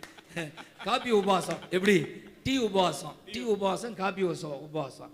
அப்படி போட்டு எப்படியாவது ராட்சியத்துக்காக நிற்கணும். கை தட்டுங்க பார்க்கலாம். இப்போ நான் சொல்றது, அடிக்கடி இந்த உணவுல ஒரு ஒரு ஒரு என்ன சொல்றது, கண்ட்ரோல் பண்ணி பழகுங்க. ஆமென் சொல்லுங்க. எது இப்படி பாருங்க, எது டேஸ்டா இருக்கோ அதில் கையை வச்சு, இல்லை இது இல்லை, இதில் நான் கண்ட்ரோல் பண்ணுறேன், இதில் ஒரு உபவாசம் இருக்கேன் ராட்சியத்துக்கு. ஏன்னா உங்களுக்கு தெரியும், உணவு வியாதியை கொண்டு வரது உங்களுக்கு தெரியுமில்ல. ஒரு காலத்து உணவு நம்மளை வாழ வச்சுச்சுன்னா, இப்போ வியாதியை கொண்டு வரது எது சொல்லுங்க? அதுவும் கடையில் சாப்பிட்ற உணவா? ஐயோ, ஹோட்டலில் சாப்பிட்ற உணவுகளும் இந்த ஆயில் ஸ்டஃப்புகளும். ஆமாம், அப்போ ஆண்டவர் கூட பேசுவார். ஏய் மகனே, இதில் கவனமாக இருப்பா, இதில் கவனமாக இருப்பா அப்படின்னு பேசுவார். அது கீழ்ப்படிஞ்சிருங்க. அதுதான் நான் உங்களுக்கு சொல்கிற அட்வைஸ். இப்போ நல்லா சாப்பிடுங்க. நாளைக்கு என்னையா போடுறியா பகலில்? சிக்கன் நல்லா சாப்பிடுங்க. இன்னைக்கு போய் அதை சொல்லக்கூடாது, நல்லா சாப்பிடுங்க. அல்லேலூயா. வீட்டில் போய் கர்த்தர் கூட பேசுவார். எதில் கையை வைக்கணும், எதில் கத்திரிக்கோள் வைக்கணும், ஆமென், நாக்கில் அப்படின்னு உங்களோட பேசுவார். காரணம், உங்களை கொண்டு ஒரு பெரிய காரியம் செய்ய போறாரு. நம்புறீங்களா? நீங்க சாதாரணவங்க அல்ல, பாருங்க, நான் சாதாரணவனை கொண்டு ஒரு ஏரியாவில் எழுப்புதலை கொடுத்து இன்னைக்கு என்னையும் கொண்டு இந்த தமிழ் ஜனங்களுக்கு பாட்டை கொடுத்துருக்கிறாரே. அப்போ கர்த்தர் உங்களை விடுவாரா? நிச்சயமா உங்களை கொண்டு பெரிய காரியம் செய்ய நினைக்கிறார். அதுக்கு தான் உங்களை கொண்டு வந்திருக்கிறார். ஆனால் நீங்க இந்த தரிசனத்தை புரிஞ்சுக்கிட்டு அதற்கேற்ப உணவுல எப்படி அப்படின்றத அவரே உங்களுக்கு சொல்லி கொடுப்பார். அப்படி கரங்களை எடுத்து நான் ஆசீர்வதிக்க, ஆண்டவரே அந்த உணவை குறித்த காரியத்தை நீங்க சொல்லிக் கொடுங்க என் பிள்ளைகளுக்கு. நான் சொல்றதுனால அல்ல, உணவை எவ்வளவு ஊழியத்துக்கு தடையா இருக்கோ அதையெல்லாம் தடுத்து ஊழியத்துக்கு உதவுகிற உணவு வகையில என் பிள்ளைங்க சாப்பிட வைங்க. கை தட்டி ஆமென் சொல்லுங்க பார்க்கலாம். ஆமென், அல்லேலூயா, தேங்க்யூ அப்பா, நன்றி ஆண்டவரே. சொல்லுப்பா.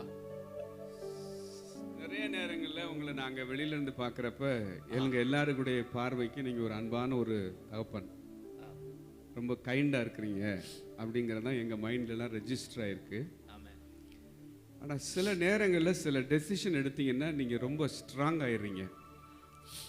அதுக்கப்புறம் அந்த காரியத்தில் ரொம்ப உறுதியாக நீங்கள் நிற்கிறீங்க. அதை நான் சில சமயங்களில் அதை நான் பார்த்துருக்குறேன் உங்களுக்குள்ள. அந்த விஷயத்தில் நீங்கள் யாரோடையும் காம்ப்ரமைஸ் பண்ண விரும்புகிறதே இல்லை. பர்டிகுலராக கிங்டம்னு வர்றப்ப ஒரு தெளிவான ஒரு வழிநடத்தில் இருக்கிறப்ப யாரையும் நீங்கள் ப்ளீஸ் பண்ணவே விரும்ப மாட்டேன்றீங்க. இது எங்களுக்கு கொஞ்சம் தெளிவாக புரியுதா அவங்களுக்கு தம்பி சொல்கிற காரியம்? ஆமென், ஆமென்.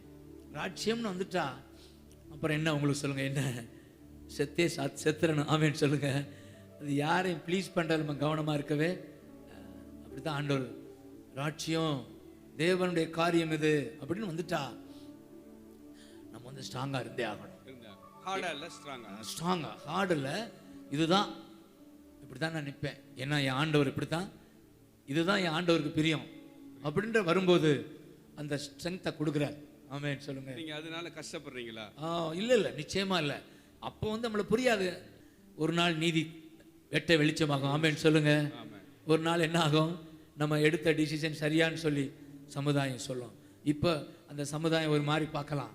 ஆனால் நம்ம கர்த்தருக்காக நிற்கிறன்ற நிச்சயம் இருந்தா உண்மை ஒரு நாளைக்கு அந்த சங்கீதம் 37 பார்த்தீங்கன்னா அதில் தெளிவாக இருக்கு பாருங்க.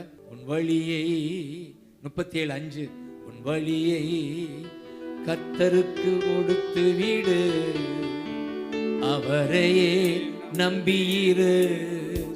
உன் வழியை கர்த்தருக்கு கொடுத்து விடு, அவரையே நம்பியிரு. காரியத்தை வாய்க்க செய்வார், உன் சார்பில் செயலாற்றுவார். காரியத்தை வாய்க்க உன் சார்பில் செயலாற்றுவார். வழியை கர்த்தருக்கு கொடுத்து விடு, அவரையே. 6ஆம் வசனம் பாருங்க. உன் நீதியை வெளிச்சம் போல, உன் நியாயத்தை பட்ட பகல் போல விளங்க பண்ணுவார். ஆமென் சொல்லுங்க. உங்களுக்கு இதுதான் நீதி, இதுதான் ராட்சியத்துக்கு அடுத்த காரியம் என்பதுல நீங்க நிச்சயமா இருந்தா என்ன ஆகும்? உன் நீதி, எல்லாரும் சொல்லுங்க, நீதி நீதி வெளிச்சத்தை போல, வெளிச்சத்தை போல நீ செய்கிற காரியம், நீ செய்கிற காரியம் நியாயமான காரியம் என்று, நியாயமான காரியம் என்று. பட்ட பகல போல 12 மணி வெளிச்சம் எப்படி இருக்கும்? பட்ட பகல போல தேசத்துக்கு விளங்க பண்ணுவா. இதுல ஸ்ட்ராங்கா இருப்போம். கை தட்டுங்க பார்க்கலாம். இப்ப குடும்பமா ராஜ்யமா என்றால் நமக்கு எது பெருசு? ராஜ்யம். கை தட்டுங்க பார்க்கலாம். ராஜ்யம். தேவனா அல்லது உலகமா என்றால் நமக்கு எது? தேவன். அதுதான் நமக்கு கொடுக்கப்பட்ட மிகப்பெரிய பாக்கியம். ஆமென் சொல்லுங்க. அப்படி வரும்போது நம்ம ஸ்ட்ராங்கா இருக்கிற போது இந்த ராஜ்யம் எழுப்புதலை பார்க்கலாம். அல்லேலூயா, ஆமென். சில நேரங்களில் புல்பிட்டுக்கு வர்றப்போ நம்ம என்னதான் ப்ரிப்பேர் ஆனாலும் நமக்கு ஒரு ப்ராப்பரான ஒரு ரேமா வேர்டு ஏதாவது கிடைக்கல அப்படிங்கிற சமயத்தில் நீங்க அந்த மாதிரி அனுபவங்கள்ல புல்பிட்டுக்கு வர்றப்ப நீங்க எப்படி மேனேஜ் பண்றீங்க? ஆமென். சில உங்களுக்கு அந்த அனுபவம் இருக்குல்ல? புல்பிட்டு போறவங்களை கை வைத்து ஆமென் சொல்லுங்க எல்லாரும். ஆமென். பிரசங்க மேடைக்கு வர்றீங்க, சில சமயம் தெளிவா இதுதான் அப்படின்னு தெரியும். அப்படி அநேக நடக்கும். தெளிவா அந்நிய பாஷை பேசி வசனத்தை வாசிக்கிறப்போ இதுதான். சில சமயம் என்ன ஆகும்? ஒண்ணுமே வராத மாதிரி இருக்கும். அதுக்கு என்ன காரணம்னா பல காரணம். ஒரு நம்ம ஜெப குறைவா இல்ல, க்ரௌடு வந்து ரொம்ப ஈகரா இல்லைன்னா அப்படி ரேமா கிடைக்காது. க்ரௌடு வந்து சரி ஏனோ தானம் இருந்துச்சுன்னா, அல்லது பயங்கர க்ரௌடு வந்து ரெட்சிப் இல்லாம இருந்தா, கட்டோட இருந்தா அந்த ஃப்ளோ ஆகாது. அப்போ எப்படி வரணும்னா நம்ம விடக்கூடாது. நல்லா துதிச்சுட்டு ஸ்டேஜில் வந்து நின்று அப்படியே ஆவியான வரவேற்கணும்.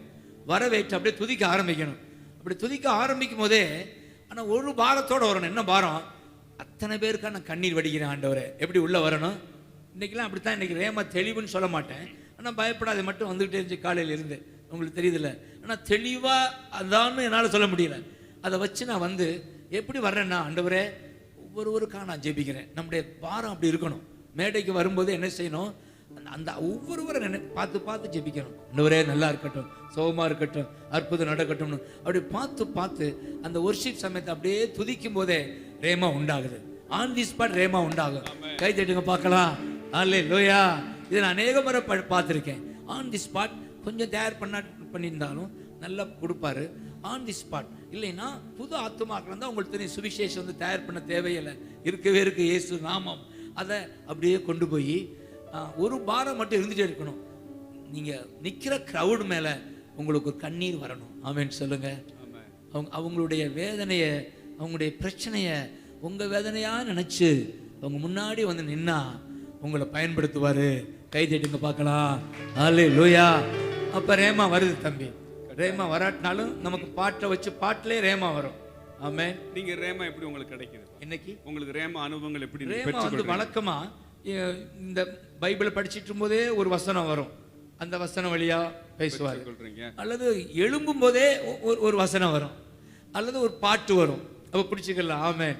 எழும்பும் போதே, இன்னைக்கெல்லாம் எழும்பும் போதே பயப்படாதே பயப்படாதே அப்படின்னே வந்துச்சு. அதனால அதை எய்ம் பண்ணி உங்களுக்கு புரிஞ்சுதா? ஆமென். எழும்புகிற போதே பயம் இல்லை, அந்த பாட்டு வந்துச்சு. அப்படி பாட்டு வழியா ரேமா வரும். வசனத்தை வாசிக்க வாசிக்க தெளிவா வரும். ஆமென். நீங்க எவ்வளவு அதிகமா வசனத்தை வாச்சு அதான் அந்நிய பாஷை இந்த வசனமும் துதியும் 3 சேர்ந்து இருக்கும்போது ஆவியானவர் நமக்குள்ள இந்த வசனத்தை கொடுப்பார். வேர்டு இல்லைனாலும் நம்ம புல்பிட்ல இங்க நின்று ஜனங்கள் மேல பாரத்துல இங்க ஜெபம் பண்ணிக்கிட்டே இருந்தனாலே அந்த ஸ்பாட்ல நமக்கு அந்த அனுபவம் உண்டாகும். அந்த அனுபவம். ஆனா அதுக்குன்னு வேர்டு இல்லாம ரெகுலர் ஆக்கிட கூடாது. இப்படி மட்டும் வேர்டு வாங்கி தான் வரணும். ஆமென் சொல்லுங்க. நீங்களாம் பாஸ்டர் சார்க்கான சனிக்கிழமை ஃபுல்லா எப்படி வாங்கிருங்க. ஆமென்.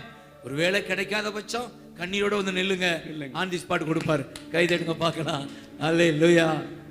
புல்பிட்ல நிக்கிறப்ப என்ன மாதிரியான ஒரு மனநிலையோட நிக்கணும்ப்பா? என்ன அதான் ஒரு பக்கம் ராட்சியம், இன்னொரு பக்கம் அவங்க தேவைகள். ஆமென். சமீபத்தில் கூட நீங்க ஒரு வேர்டு ரொம்ப இன்ஸ்பைரிங்கா இருந்துச்சு. இதுதான் நம்ம கடைசியா அவங்கள பாக்குறோம். ரைட். ஒவ்வொரு நாளும் என்ன செய்யற ஆண்டவர் சொல்றாருன்னா, இன்னைக்கு தான் கடைசி நாள் மாதிரி நினைக்கணுமா. ஏன்னா நமக்கு பிசாசு என்ன கொண்டு வருவான், நாளைக்கு நாளைக்கு நாளைக்கு அப்படின்பா. இன்னைக்கு அவுட்டு.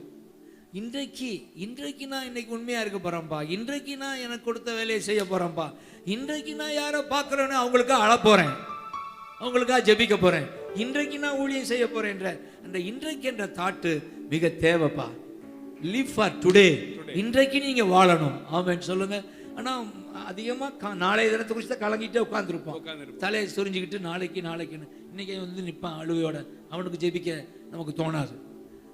இல்லை, இன்றைக்கு யாரெல்லாம் சந்திக்கிறோமோ, இன்றைக்கு என்னெல்லாம் சந்தர்ப்பம் கிடைக்குதோ, இன்றைக்கு எப்படிலாம் ஜெபிக்கணுமோ தேசத்துக்காக இன்றைய பயன்படுத்து. நாளைக்கு அவர் உன்னை பயன்படுத்துவார். ஆமென் சொல்லுங்க. இன்றைய நாளை நீ உண்மையா பயன்படுத்தினா நாளைய நாளை அவர் பொறுப்படுப்பா. இதுதான் நான் அந்த கற்றுக்கொண்ட உண்மை.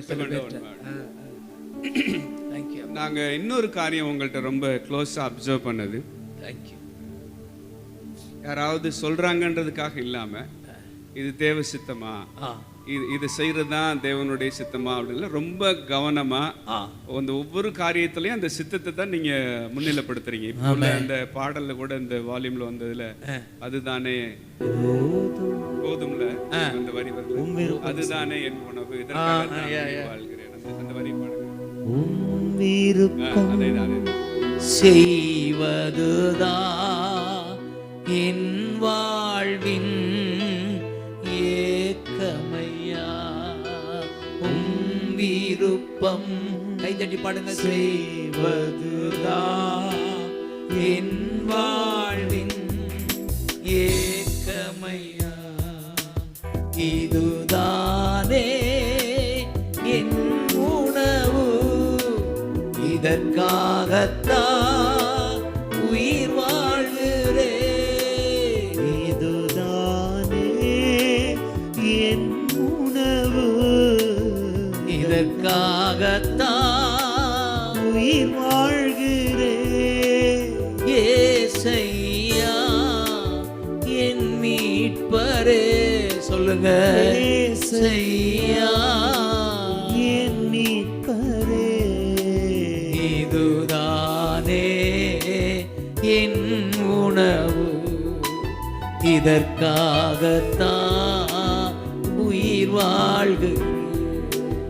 போதும் இங்க போதும், உம் சமூகம், உம் பிரசன்னம், உம் சமூகம், உம் பிரசன்னம்.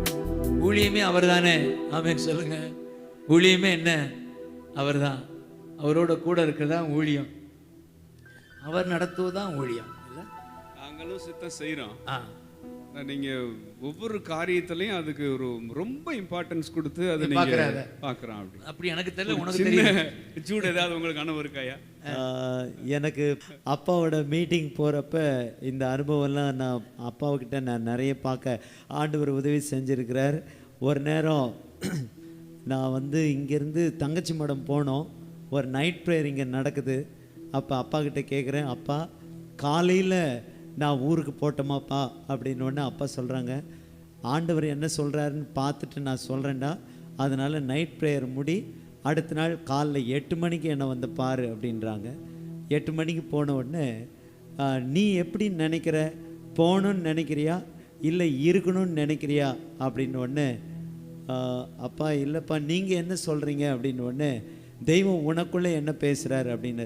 இல்லைப்பா நான் இருந்துகிட்டே போயிட்டுமா, அதான்டா சித்தம் கண்டுபிடிக்கிற வரைக்கும் ரொம்ப போராட்டமாக இருக்குது, நீ தெளிவாக இருக்குல்ல, சரி நீ இருந்துகிட்டே இங்கே ஜெப முகாம் ஒன்று நடக்குது, முடிச்சுட்டு மதியம் இங்கே சாப்பிட்டுட்டு அப்படியே போ.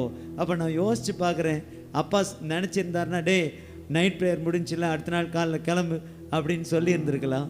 அந்த சித்தத்தை கண்டுபிடிச்சி அடுத்த நாள் டைம் 8 மணின்னு டைம் குறித்து, அப்புறம் 10 மணின்னு, அப்புறம் 2 மணின்னு நான் யோசிக்கிறப்ப ஆண்டவரே சின்ன சின்ன விஷயமா இருந்தாலும் சித்தத்தின்படி வாழ கற்றுக் கொடுக்குற அப்பாவை தந்திரேன் நன்றி. நிறைய சில ஊழிய ஸ்தலங்களுக்கு போறது கூட நீங்க எப்படி சித்தம் கண்டுபிடிக்கிறீங்க? அந்த ஒரு ஏக்கம் வரும். உதாரணமாக இப்போ நான் சிம்லா போயிட்டு வந்தேன். எத்தனை பேருக்கு சிம்லா தெரியும்? ஹிமாச்சல் பிரதேஷ் தெரியும்? சொல்லுங்கள். ஹிமாச்சல் பிரதேஷ் சொல்லுங்கள். ஹிமாச்சல் பிரதேஷ் டெல்லிக்கு மேலே இருக்குது.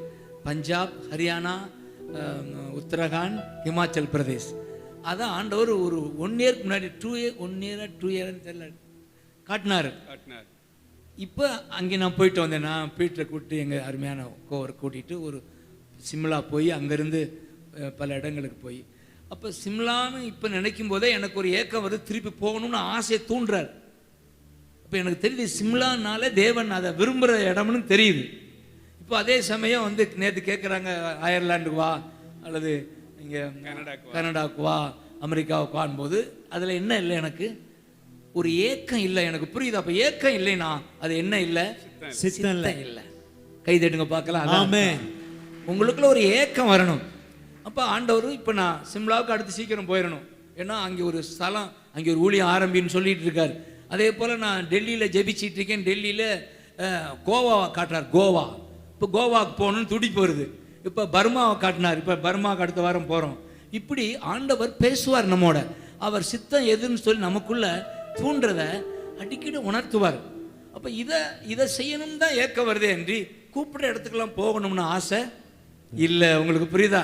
அநேகர் கூப்பிடுவீங்க, உடனே நான் என்ன சொல்லுவேன், பாப்பம்பான்றேன். ஏன்னா நீங்கள் சொன்ன பின்னாடி அவர் என்னோட பேசினா தான் நான் சரின்னு சொல்லணும். நீங்கள் கட்டாயப்படுத்தக்கூடாது. சில பேருக்கு கட்டாயப்படுத்துவான், என்ன கூப்பிட்டுட்டே இருக்கேன் வரமாட்டேங்கிறிய, நானா வரமாட்டேங்கிறேன், அவர் போக மாட்டேங்கிறாரியா, அவர் போக சொல்ல மாட்டேங்கிறாரியா, நானா வரமாட்டேங்கிறேன். உங்களுக்கு புரியுதா நான் சொல்றது? ஒரு ஏக்கத்தை கொடுப்பாரு. ஏன்னா ஊழியம் அவ்வளோ பெருசு, நம்ம செய்ய போகிறது கொஞ்சம் கொஞ்சம் செய்கிறோம், இதையும் உருப்படியாக செஞ்சு மேலே போயிடணும், அவர் சித்த செஞ்சு மேலே போகணும். அப்போ இதை கற்றுக் கொடுக்கறத நான் பார்க்குறேன் தம்பி. புரிஞ்சுக்கிட்டீங்களா? நமக்கு ஒரு அழைப்பு இருக்கு அப்படிங்கிறதுனால நம்ம உடனே போயிடலாங்கிறது இல்லை. அந்த தேவ சித்தமா அப்படிங்கிறத நாம காத்திருந்து நாம சரியா போறப்ப அங்க கிரியைகள் பலமா இருக்கு. ஆமென். அதான் மிகப்பெரிய காரியம். ஆண்டவர் சொல்லி போறப்ப நிச்சயமாவே அங்க ஒரு இன்னொரு வேர்டு கூட நீங்க சொன்னது எனக்கு ஞாபகம் இருக்குப்பா. If you don't know how to say no then your yes will be meaningless. ஒருத்தர் வந்து நம்மளை கூப்பிடுறப்ப அதுக்கு நமக்கு நோ சொல்ல தெரியலன்னா அவங்களுக்கு இல்லை வர விருப்பம் இல்லை, ஆனால் நீங்கள் சொல்கிறதுனால வர்றேன் அப்படின்னு சொல்லி சரின்னு சொன்னோம்னா நம்ம சொன்ன சரியில்லாமல் போயிருமா? நம்ம எஸ் ஜெனியூனா இல்லை இல்லை நோன்னு சொல்ல தெரியணும் கடவுளுக்காக. ஆமென் சொல்லுங்க. கர்த்தர் அதுக்கு கர்த்தர் அது விருப்பம் இல்லைன்னா அதை நோன்னு சொல்லணும். அதனால பவர்ஃபுல்லான வேர்டு. சில நேரங்களில் ஊழியத்தில் சில அழைப்புகளுக்கு ஸ்ட்ராங்கா நோ அப்படின்னு சொல்றதுக்கு தேவ சித்தம் தெரிஞ்சா தான் நம்மளால சொல்ல முடியும். இல்ல எனக்கு அப்படி இப்படின்னு சொல்லி சமாளிச்சுட்டு நம்ம போனோம்னா நிச்சயமா அந்த இடத்துல ஒரு பெரிய ஒரு சர்க்கிள் நமக்கு இருக்கு. சர்க்கிள்ன்றதோட என்னன்னா அந்த இடத்துல பலமான தேவ கிரியை நம்மளால பார்க்க முடியாது. மனுஷரை பிரியப்படுத்தாம நாம இருக்கணும். அதுக்கு தான் இந்த தேவ சித்தம் நமக்கு ரொம்ப ரொம்ப முக்கியம். இப்ப நமக்கு ஒவ்வொரு மினிஸ்ட்ரிக்கு இன்னைக்கு மார்னிங்ல எடுத்த அந்த செஷன் படி ஒரு விஷன் இருந்தால் அந்த விஷனுக்குன்னு நமக்கு உதவி செய்யறதுக்கு ஆட்கள் நமக்கு ரொம்ப முக்கியம். இப்போ அப்படி நான் இங்கே பார்க்குறப்ப உங்களுக்கு நிறைய எங்களுடைய ஊழியக்காரங்களை அநேகர் ஆண்டவர் உங்களுக்கு எழுப்பி தந்திருக்கிறாரு, கொடுக்குறாரு. ஆனால் இந்த பெரிய தரிசனத்தினுடைய பின்னணியில் துவக்க நாட்களில் இன்னைக்கு வரைக்கும் உங்களோட நிற்கிறதுல நம்ம அம்மா லூசில் அம்மாவுக்கு ஒரு பெரிய ஒரு பங்கு உண்டு. அவங்க எப்படி ஒரு விஷன் பார்ட்னராக இந்த மினிஸ்ட்ரியில் வந்து ஜாயின் பண்ணாங்க? என்ன வேலை செஞ்சிட்டு இருந்தாங்க? எதை விட்டாங்க இந்த தரிசனத்துக்காக? ஒரு நன் அவங்க தெரியுதா, கேத்தரிக்ல நன் பார்த்துருக்கீங்களா? நான் அந்த கேத்தரிக் சர்ச்சில் நான் ஃபாதராக இருக்கும்போது இவங்க அந்த கான்வென்ட், எல்லா சர்ச்சில் ஒரு கான்வென்ட் இருக்கும் பார்த்துருக்கீங்களா, சிஸ்டர்ஸ் கான்வென்ட். அவங்க ஸ்கூல் வச்சுருப்பாங்க கேத்தரிக் சர்ச்சில். அது ஒரு நல்ல காரியம். அவங்க ஒரு பக்கம் இருந்து ஸ்கூல் ஊழியம் பண்ணுவாங்க. அப்போது நான் ஒரு 11 வருஷம் அந்த ஊரில் இருக்கும்போது எழுப்புதல் ஆரம்பிக்கும் போது முதல்ல இதுக்கு முன்னாடி இருந்த சிஸ்டர்ஸ் ஒரு சிஸ்டர் இருந்தாங்க. அதாவது அவங்க மதர், அவங்க தான் பொறுப்பு. அவங்க எகேன்ஸ்டாக இருந்தாங்க எனக்கு. கடவுள் பாருங்க அவங்கள இடையிலே தூக்கிட்டார், வெளியே தூக்கிட்டு வந்து இந்த அம்மாவை கொண்டு வந்தார் எனக்கு உதவியாக இருக்க. ஏன்னா அங்கே சிஸ்டர்ஸ் தான் அவங்களுக்கு உதவி செய்வாங்க எல்லா விதத்துலையும். அப்போ இந்த சிஸ்டர் சரியாக வர்றாங்க. அந்த எதிராக இருந்த சிஸ்டரை தூக்கிட்டு இந்த லூசில் அம்மா உள்ளே வர்றாங்க. இவங்க வந்தால் பின்னாடி தான் என்னால் ஃப்ரீயாக அங்கே என்ன செய்ய முடிஞ்சது, மக்கள் மத்தியில் வேலை செஞ்சு. அப்போ காலகட்டத்தில் பார்த்தா இவங்களுக்குள்ள இந்த அழைப்பு இருந்திருக்கு. அவங்க அப்போ ஆண்டவர் அவங்கள்ட்ட பேசி டீச்சிங்கே விட்டாங்க. டீச்சிங்கில் இருக்காங்க, டீச்சர் அவங்க அதையும் விட்டு போஸ்டரை விட்டுட்டு சிஸ்டராக கேத்தரிக் சேர்ச்சுக்குள்ளே அதையும் விட்டுட்டு என்னோட கூட வந்து இப்போ இது வரைக்கும் உண்மையா அவங்க பேர் லூசிலாமா, கைத்தட்டுங்க பார்க்கலாம். அல்ல லோயா. ஏன்னா அவங்களுடைய பணி ட்ரமண்டஸ் என் வாழ்க்கையில். ஒரு விதத்தில் அவங்க உங்களுக்கு ஒரு தாய் போல். இப்போ நான் ஒரு பேச்சுலர் இல்லையா, தாய் போல் நிற்பாங்க. எந்த லேடியும் அதிகமாக பழக விட மாட்டாங்க ஆரம்பத்தில் இருந்து, ஸ்டேஜில் இருந்து. நான் ஒரு பேச்சில் இருக்கிறனால அப்படி கவனமாக இருப்பாங்க. ஒரு தாய் மாதிரி நின்று யாரும் அது ஒரு பக்கம், இன்னொரு பக்கம் மற்ற எல்லாம் ஆல்ரவுண்டு. இப்போ தம்பி செய்கிற காரியம் அவங்க செஞ்சாங்க, லேடி செஞ்சாங்க, எல்லாத்தையுமே ஆல்ரவுண்டாக இருப்பாங்க. கர்த்தர் சென்னையில் ஆஃபீஸ் ஆரம்பித்தோடனே எனக்கு தேவையாக இருந்துச்சு. உண்மையானவங்களை கண்டுபிடிக்க ரொம்ப கஷ்டமாக இருந்துச்சு அந்த காலத்தில். அம்மா நீங்கள் தான்மா போகணும், உண்மையாக இருப்பீங்கன்னு அம்மா கொண்டு அங்கேயே வச்சேன். இங்கேருந்து நல்ல வேலை அங்கே போனவன தம்பி இங்கே வந்து சேர்ந்தான், எனக்கு உதவியா 2 ஆள் கிடைச்சிச்சு. அல்லேலூயா, ஆமென். அப்படித்தான் அந்த விஷன் பார்ட்னர்ஸ் ஆண்டவரே கொடுத்தாரு. அல்லேலூயா. சிஸ்டர் பாருங்க, அவங்க நல்ல ஒரு கவர்மெண்ட் ஜாப் தானேப்பா? ஆமா, கவர்மெண்ட் ஜாப் விட்டுட்டாங்க. அது சாதாரண விஷயமே இல்லை. ரெண்டாவது அவங்களுக்கு ரொம்ப செக்யூர்டா சேஃபா இருந்த அந்த கேத்தலிக் சிஸ்டத்தையும் விட்டுட்டு வெளியில என்ன செய்யறாங்கன்னா வர்றாங்க. அவங்க வந்தது இந்த தரிசனம் பெற்ற இந்த தகப்பனாருக்கு அவங்களோட ரோல் வந்து ரொம்ப இம்பார்ட்டன்டா இருந்திருக்கு. நிச்சயமா இவங்களை கடவுள் தான் தூக்கி கொண்டாந்து கொடுக்குறாரு. அப்ப அவங்க தனிப்பட்ட விதத்துல நான் நல்லா இருந்திருக்கலாம் அப்படின்னு நினைச்சிருந்தாங்கன்னா இன்னைக்கு இந்த தாய் இந்த தோட்டத்துக்கு கிடைச்சிருக்க மாட்டாங்க. தியாகம் பண்ணாங்க அவங்க, தியாகம் பண்ணாங்க. அதனாலதான் இந்த மாதிரிப்பட்ட ஆட்கள் ரொம்ப விலையேற பெற்றவங்க, ரொம்ப விலையேற பெற்றவங்க. அவங்களுடைய மதிப்பை பரலோகம் தான் அறிஞ்சிருக்கு. ஆமென் சொல்லுங்களேன். எந்த விதத்துல சப்போர்ட் பண்ண முடியுமோ அந்த சப்போர்ட் பண்றதுக்காக தங்களுக்கு லாபமா இருக்கிறத விட்டுறது. அம்மா ஒண்ணு, அடுத்து நீங்களே சொன்னீங்க தம்பி சித்தப்பா ஒருத்தவங்க வேலையை விட்டு தான் ரிசைன் பண்ணி தான் வந்தா. அவங்க ஒய்ஃபு ரிசைன் பண்ணி தான் இருக்காங்க. கைதட்டி ஆமென் சொல்லுங்க. அவங்க டெலிகாம்ல நல்ல ஒரு போஸ்ட்லான்னு. நீங்க முன்னாடி வாங்க, ஒரு நிமிஷம் வாங்க, உங்கள்கிட்ட ஒரு கேள்வி கேட்டுருவாங்க. அப்படி டெலிகாம்ல நல்ல முக்கியமான ஒரு போஸ்ட்ல இருந்திருக்கிறீங்க. எப்படி ஆண்டவர் உங்கள்கிட்ட பேசி தான் நீங்க இந்த டெசிஷன் எடுத்திருக்க முடியும். இப்போ நீங்க என்ன சம்பளத்துல இருந்தீங்க அப்ப நீங்க? அப்போ நான் வெளியே வரையில் 99வது வருஷம் வெளியில் வந்தேன். செக்ஷன் சூப்பர்வைசர், அதாவது 7-8 பேர் ஒர்க் பண்ணுவாங்க, அதுக்கு ஹெட்டு மாதிரி வந்துட்டு செக்ஷன் சூப்பர்வைசர்னு சொல்லுவாங்க. அப்போ ஒரு 15,000 ரூபா சம்பளம் வாங்கிட்டு இருந்தேன் 99ல். அதை விட்டு தான் அந்த நேரத்தில் தான், அதுக்கு முன்னாடி கர்த்தர் தெளிவாக என்கிட்ட பேசினார். எப்படி பேசினார் சொல்லுங்க. வீட்டில் எங்கள் ஊழித்து ஒப்பு கொடுங்க சொல்லுவாப்புல. நான் கர்த்தரை அவளை அதிகமாக டேஸ்ட் பண்ணதில்லை, சுவைச்சதில்லை, வேத வாசிப்பு எனக்கு அதிகம் இல்லை. ஆனால் உண்மையாக இருப்பேன் கர்த்தருடைய பார்வைக்கு. ஏன்னா என் மைண்டு அந்த கம்யூனிஸ்ட் மைண்ட் அதிகமாக உள்ளே இருந்தது. அதனால் நான் என்ன பண்ணது, லஞ்சம் வாங்கவே மாட்டேன். அப்போவே தேவனை அறியறதுக்கு முன்னாடியே. அப்போ என் வீட்லேயும் சொல்லுவாப்பில், அண்ணன் பார்க்கணும் அப்படியே ஒப்புக்கூடான்னு சொல்லி, என்னத்தை ஒப்புக்கணும்னு சொல்கிறான்னு ஒன்றும் புரியலையே நான் போவேன். ஸோ ஒரு நாள் என்ன வேதத்தை குறித்து ஒன்று அறியாதவனுக்கு இந்த யாத்திராகமம் 17ஆம் அதிகாரத்தில் 8-9 வசனங்களை கோடிட்டு காமிக்கிறாரு. அந்த அமலேக்கியருக்கு விரோதமாக இந்த ரெவி தீமில் ஒரு யுத்தம் நடக்கு, இஸ்ரேல் ஜனங்களுக்கு அமலேக்கியருக்கு.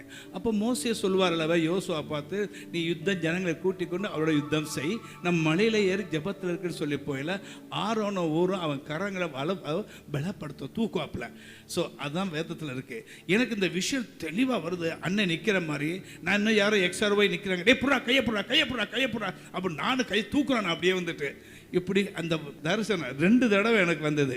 இதை அந்த நாளில் ராமநாதபுரத்தில் ஊழியம் செய்தி கொண்டு வந்த இயேசுவின் துணி இந்த செல்வகுமார் பிரதர்கிட்ட போய் இதை குறித்து நான் பேசுறதுக்கு முன்னாடி சொல்லிட்டார், கர்த்தர் உங்களை அழைக்கிறார் ஊழியத்துக்கு, ஆரோனை ஊரைப்போ நீங்கள் வாருடைய கரத்தை பலப்படுத்துங்க, நீங்கள் வர அப்படின்னு சொல்கிறார், தெளிவாக சொல்கிறார். அப்போ தான் சொன்னேன், இதைத்தான் எனக்கு விஷயம் வந்துச்சு. அதே போல் அது முடிச்சுட்டு அண்ணன் புதுக்கோட்டை கூட்டிகிட்டு போனாங்க, சாந்தி அல்போன்ஸ் வீட்டுக்கு. அங்கேயும் இந்த சிஸ்டர் அம்மா தெளிவாக இதை குறித்து சொன்னாங்க. அப்போ அந்த விஷயம் எனக்கு உறுதிப்படுத்தி போச்சு. இதுதான் அதோட நான் ரிசைன் பண்ணிட்டு 99 வருஷம் அக்டோபர் மாதம் அதை விட்டு நான் வெளியில் வந்துட்டேன். நான் ரிட்டைர்மெண்ட் ஆயிருந்தா நான் 2014 தான் வெளியில் வந்திருப்பேன். ஏன்னா 60 வயசு சென்ட்ரல் கவர்மெண்ட்டு கிட்டத்தட்ட எனக்கு ஒரு 50-60,000 ரூபா பென்ஷன் கிடைக்கும். ஏன்னா இப்போ என்னுடைய கேடரில் வெளியில் வர்றவங்களுக்கு பார்த்தா 1.5 லட்சம் 1.5 லட்சம் சேலரி. ஆனால் நான் அப்போ வரல 15. அப்போ அது எப்படின்னா சென்ட்ரல் கவர்மெண்ட் பியூர். இப்போ அது பப்ளிக் செக்டர் ஏதாவது வேஜஸ் எல்லாம் மாற்றிட்டாங்க. ஆனாலும் கர்த்தருக்காக பெரிய வெற்றி. இவங்களுக்கு தனிப்பட்ட விதத்துல லாபமா இருந்த காரியத்தை இந்த தரிசனத்துக்காக அவங்க விட்டுட்டு வந்திருக்கிறாங்க. இப்ப நீங்க சொல்லுங்கப்பா, இவங்க உள்ள வந்ததுனால நீங்க எந்த விதத்துல பெனிஃபிட்டா? நீங்க கோடி அல்லேலூயா. இப்போ வரலைன்னா இந்த கட்டடம்லாம் கட்டியிருக்க முடியாது. நான் ஒரு என்ஜினியரை வச்சா அவங்க பூரா ஏமாத்திட்டு போடுறேன். கட்டடம் தம்பி ஒரு என்ஜினியர் வீடு கட்டி பழகணுமா, இந்த கட்டடம் பூரா என் தம்பி தான் வந்துச்சு. கை தட்டுங்க பார்க்கலாம். அல்லேலூயா. ஆமென். தேங்க்யூ. ஒரு சல்யூட் உங்களுக்கு. ஆமா, இந்த தரிசனத்துக்காக தனிப்பட்ட விதத்துல இதனுடைய வேல்யூ உணர்ந்து, அதான் பாருங்க, தாவீதுக்கு அநேகர் சேர்ந்தப்ப அமாசாவின் மேல கர்த்தருடைய ஆவி இறங்கினப்ப அவன் என்ன சொல்றான் தெளிவா, நான் உங்களுக்கு உதவியா இருக்கிறோம், ஒத்தாசையா இருக்கிறோம், நாங்க உம்முடையவர்கள்னு சொல்லி அந்த தனிப்பட்ட வெளிப்பாடு அமாசாவுக்கு இருந்ததுனாலதான் அவரால் ஓடி வந்து யாரோட ஒட்ட முடிஞ்சு, தாவீதோட ஒட்ட முடிஞ்சு. அதே போல பாருங்க, இந்த மாதிரி பர்சனலா ஒரு வெளிப்பாடு அவங்களுக்கு இருந்ததுனால, கடவுள் அவங்களோட பேசினதுனால, லாபமா இருந்ததை விட்டுட்டு வந்ததுனால, தோட்டத்துக்கு ஒரு உண்மையா இந்த காரியத்தை ஆர்கனைஸ் பண்ற அப்பா ஃப்ரீயா இருக்கிறதுக்கு ஒரு நபர் உள்ள கிடைச்சாரு. இவங்கெல்லாம் ஒரு விஷன் பார்ட்னர்ஸா இருந்ததுனால, பின்னாடி இருந்து தாங்கிறதுனால இவ்வளவு ஃப்ரீயா ஓட முடிகிறது. ஆமென். நமக்கு ஒரு தரிசனம் இருக்கிற பட்சத்துல ஆண்டவர் இந்த மாதிரிப்பட்ட ஒரு பார்ட்னர்ஸை நமக்கும் தந்து நம்ம ஃப்ரீயா அவங்க கையில பொறுப்பை ஒப்படைச்சிட்டு ஆண்டவருடைய பாதத்தில் அமர்ந்திருக்கத்தக்க விதத்துல நமக்கும் ஒரு ஆரோனை ஒரு ஊரை கொடுக்க ஆண்டவர் உண்மையிலவரா இருக்கிறார்.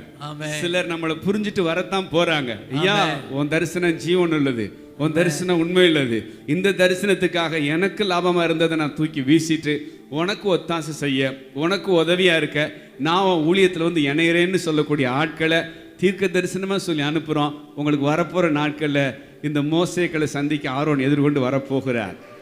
ஹல்லேலூயா. ஹல்லேலூயா. கர்த்தர் நல்லவர். இவ்வளவு நேரம் எங்களோட இருந்தது பெரிய சந்தோஷம்.